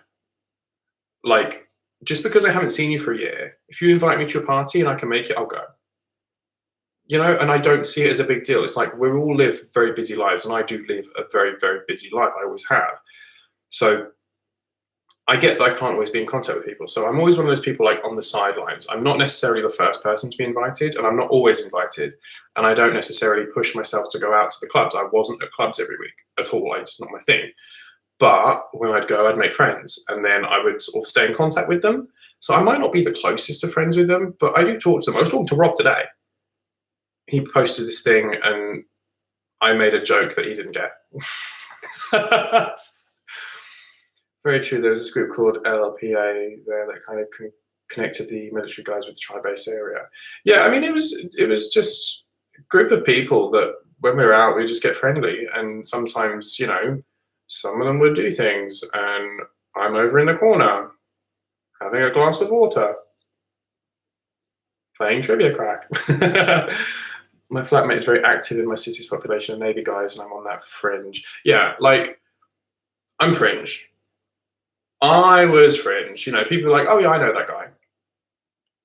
I dread to think what people think of me, because they're like, oh, they probably say, oh, he doesn't get too involved, but there's always a drama, so I can't be dealing with it. I'd rather just be on the edges. Danny Jones Fitness is my goals. Do you know him? He's unbelievably beautiful and yoked. What is yoked? Am I getting old? I feel like I'm getting old.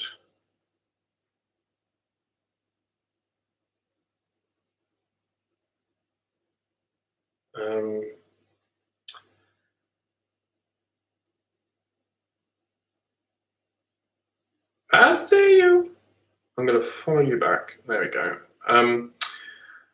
Danny, why does that name ring a bell? I knew a Danny Jones. I grew up with a Danny Jones. Is this the Danny Jones? No, it's not the Danny Jones. Goals.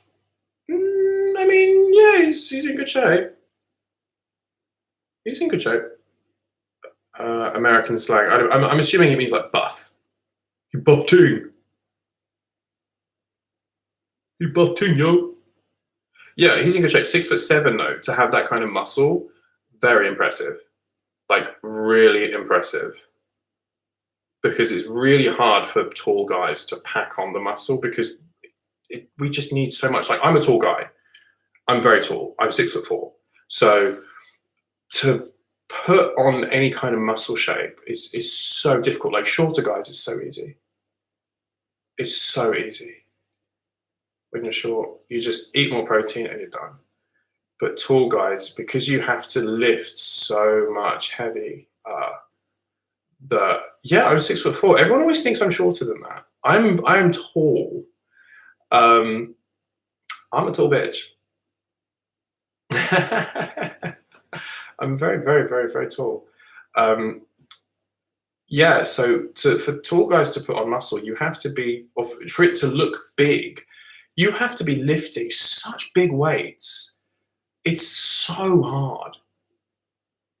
Because, you know, your muscle then has to get so much exponentially bigger that, you know, a 10-kilo dumbbell just ain't going to cut it. Whereas a shorter guy, you'll, you know, do those weights and boom, because your muscle's smaller.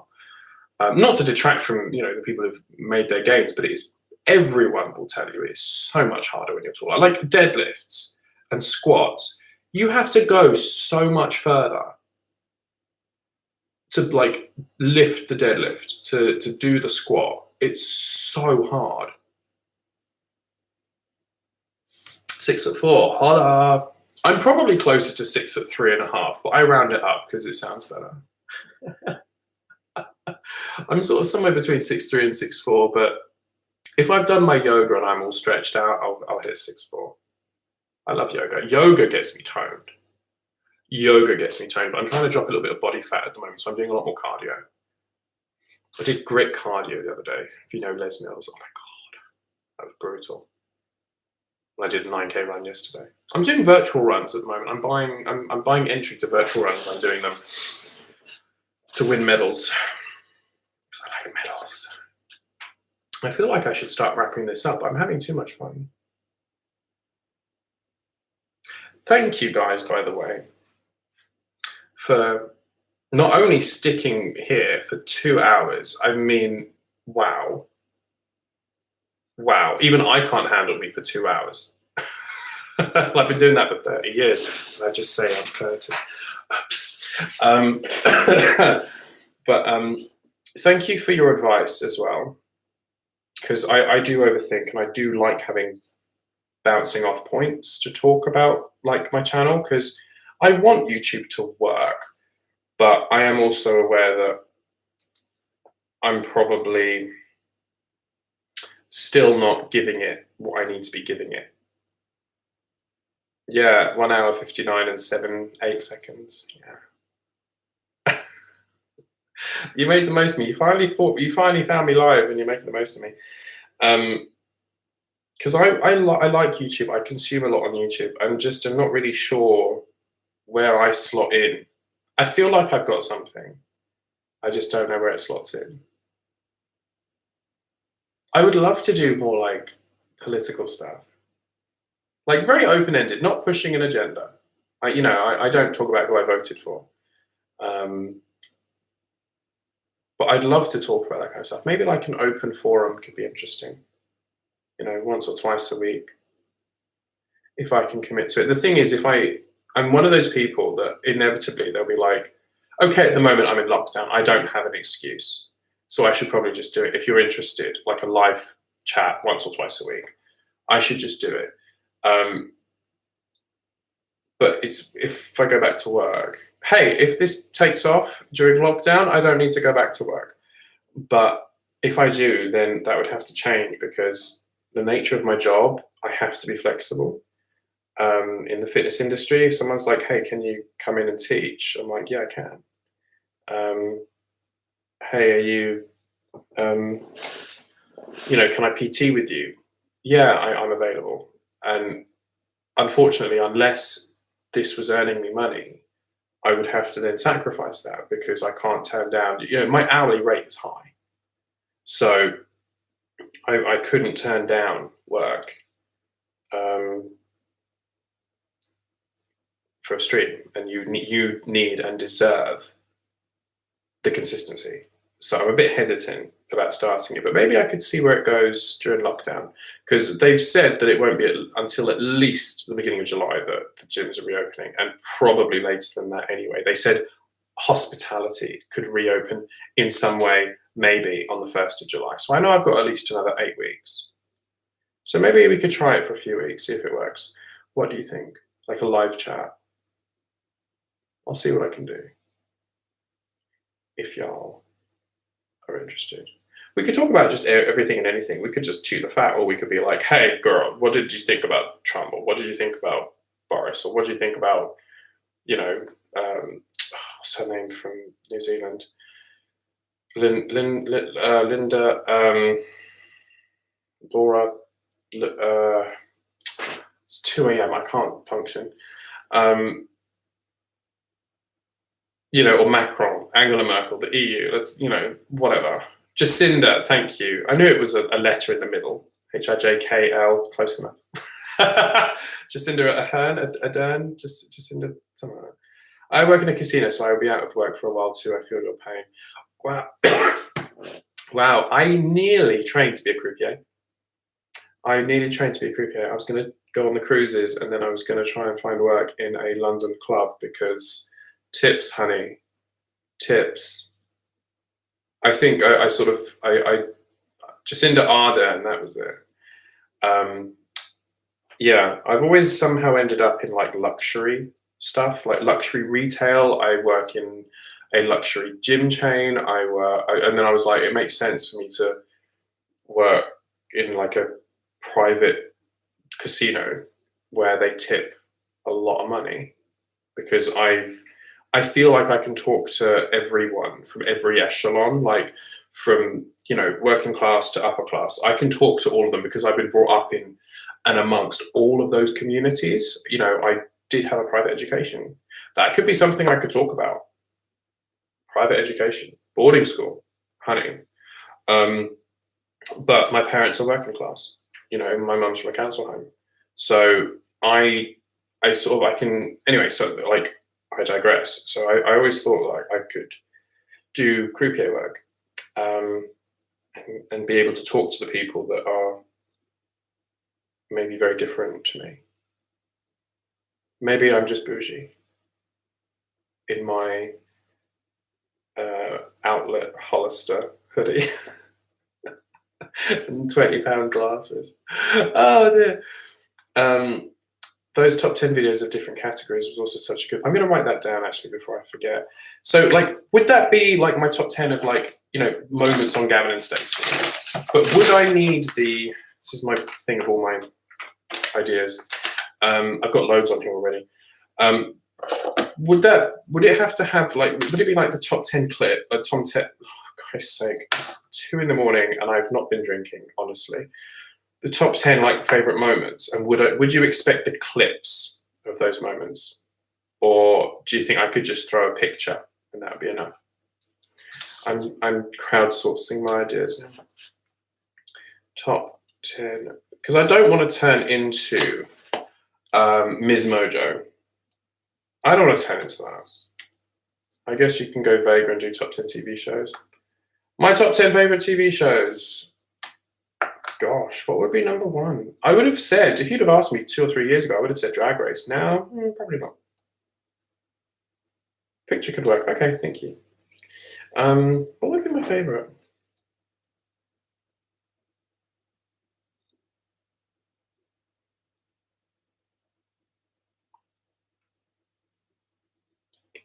I mean, have I ever even seen 10 different TV shows?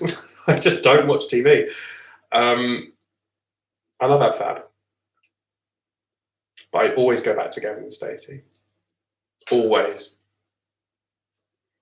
Oh, Dinner Ladies is brilliant. Oh, it would be between Dinner Ladies and Gavin and Stacey. I just watched them over and over and over. The funny thing is, they both had very minimal series. Dinner Ladies had 2, Gavin and Stacey had 3. Oh my Christ.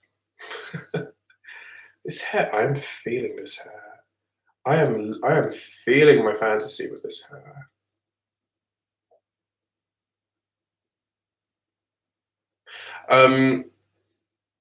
Yeah. Oh my god, what ideas have I written down here? I don't look back on these, I just write them down and I forget about them. That's right. I was gonna do some fitness videos. I was gonna do like a booty boost, booty blast. Do I do much with my hair? No. Literally no. Because I can't be dealing with it. The thing is, I don't style my hair. At all. Like, I just see where it lands. Because I move my hair a lot. I'm one of those people, I either tie it up, or if it happens to be down, I always like am moving my hands through my hair and like giving myself a different look. So there's no point styling it because I'm always like playing with it. Literally, I shampoo and condition it probably once a week. I tie it up for most of it. After I've washed it, I will put in argan oil a little bit, and then I've recently started putting in a styling cream, like a non-frizz cream, because my hair loves cream-based products. And that is it.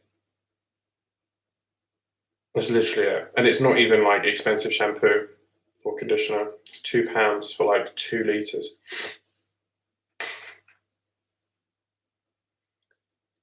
I feel like there's a bit of a trend of watching people follow other people's tutorials.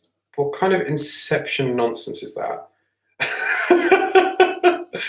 I feel like there's a bit of a trend of watching people follow other people's tutorials. So you're reacting, or you're watching someone watching someone's tutorial. You're watching someone doing a tutorial of someone doing a tutorial. Is it? Okay, I'm not being funny. That is something from The Onion. That was World of Warcraft, where you play a character playing World of Warcraft. The Onion has come to life, people. That's hysterical. Do you mean doing like 18th century hairstyles? Because to be fair, I would like that. I don't even know what 18th century hairstyles are. I can't even braid. Oh, nailed it. Isn't that the one with like really bad bakes? I can't braid my hair. I can't do 18th century hairstyles. Oh, excuse me. Why am I burping? It's all that spaghetti bolognese I had. What is going on with this hair? What is going on with this hair? Honey.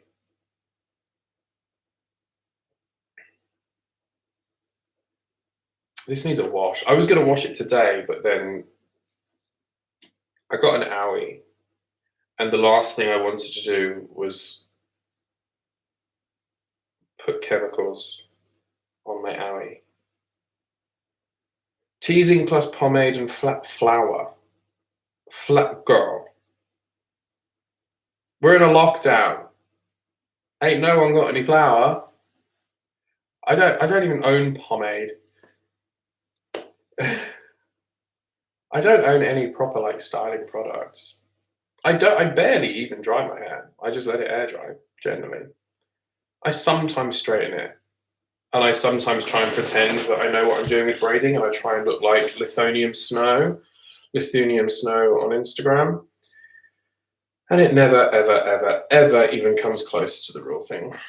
Because that bitch is talented. It's hitting me. I'm getting tired.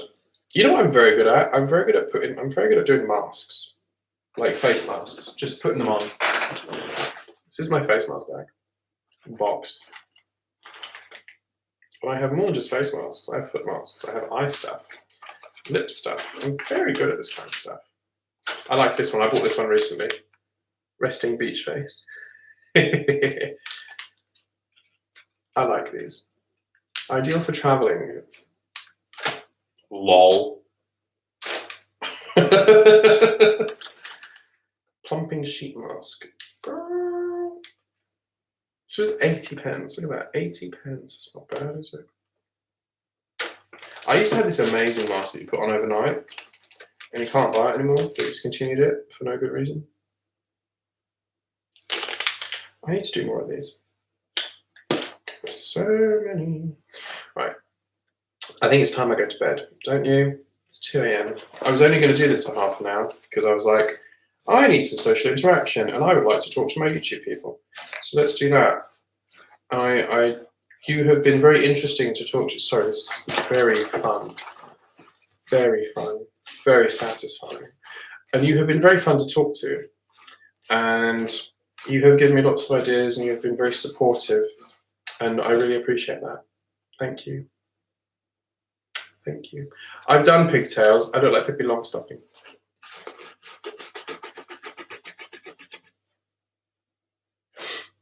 This is so satisfying. Oh my God. I have a pillow like this on my bed with Mickey Mouse. Because your girl loves Disneyland. I like Disneyland. I'm not that bothered by Disney itself. I just like Disneyland. I want to go. I was supposed to be in Disneyland yesterday. I was supposed to have come home yesterday. Sunday. I was supposed to come home Sunday night from Disneyland Paris. Grumpy. When I had long locks, that's what I did. Looked good and could stay in for a few days. So I tend to do, in fact, I might as well do it now. Have I got a small enough? I don't think I have a small enough, so we'll just do a big enough. I tend to sleep with a side braid, like Katniss Everdeen. And I'm going to do this now, ready for bed. So I tend to just, because I can't do a rear ponytail like down the center of my head. I can't do that. But I can do a side one, but only on one side. I can't do the other. And then I just tie it up. This is going to be gross, by the way. This is not like what I would go out of the house in, because this is just to sleep in. And I'm just like, la, la, la, la, la. La, la, la, la, la. And then I just tie it at the bottom. And I'll sleep like this. This is 18th century hairstyle. Boom. You're welcome.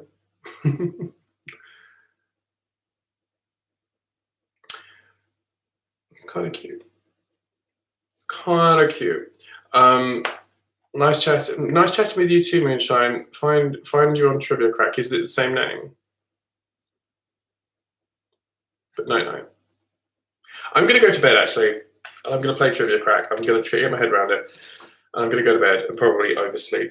And then be like, I don't know the choreography.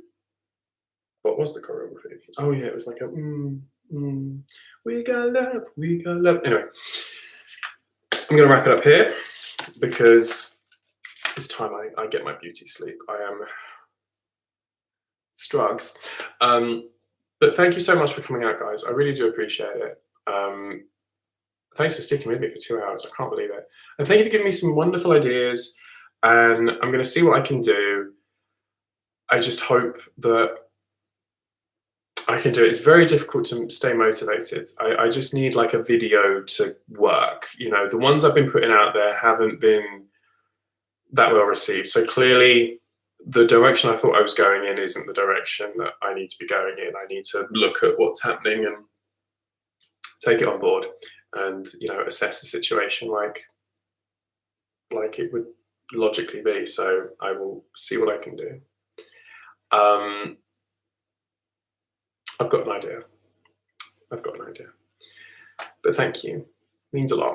It really does. And I hope I can do you proud and make this a huge success. And then I will be able to leave lockdown with an online business that I can take anywhere I go, and I won't have to go back to the gyms. Which I would miss. I would actually miss teaching in the gyms. But can you imagine if I could make this online? Girl, we could do this live chat from a beach in Bali. Girl, just live off the ad revenue. Great, love it. But good night. So good night, Ben, Rel, Moonshine, Chris, Christopher. So glad I got to chat with you. I'm glad I got to chat with you too. After all this time, we finally managed it. Moonshine, Shori. Oh my God, that's an amazing name. That is actually amazing. Can't wait to see more updates. Most people call it Mooney. Call it a Mooney. Woo. Ooh. That would be amazing. I can't even remember what I said that would be amazing. I literally don't remember what I said those things ago. I'm that tired. I stayed up a little bit past my bedtime, but I was having fun and I don't regret it for a second. But yeah, thanks guys. Guys and gals, I will try and look at my routine and maybe for the next few weeks, try and organize like a live stream where we can just chat at the same time every week. So message me or whatever, when would be good for you. Like message me separately because I'm about to end this stream. Yeah, I'll see what I can do because that would be fun. Even if it's like an hour, I'd have to be very strict on myself because everything I've done has been like 2 hours long. But yeah, I'm gonna dash. Have a great day tomorrow. Be safe, whatever you're doing, and follow guidelines and all that stuff. Okay. Right. Love you lots, and I'll speak to you soon. Bye. Thanks for coming in. Bye. Thank you. You too.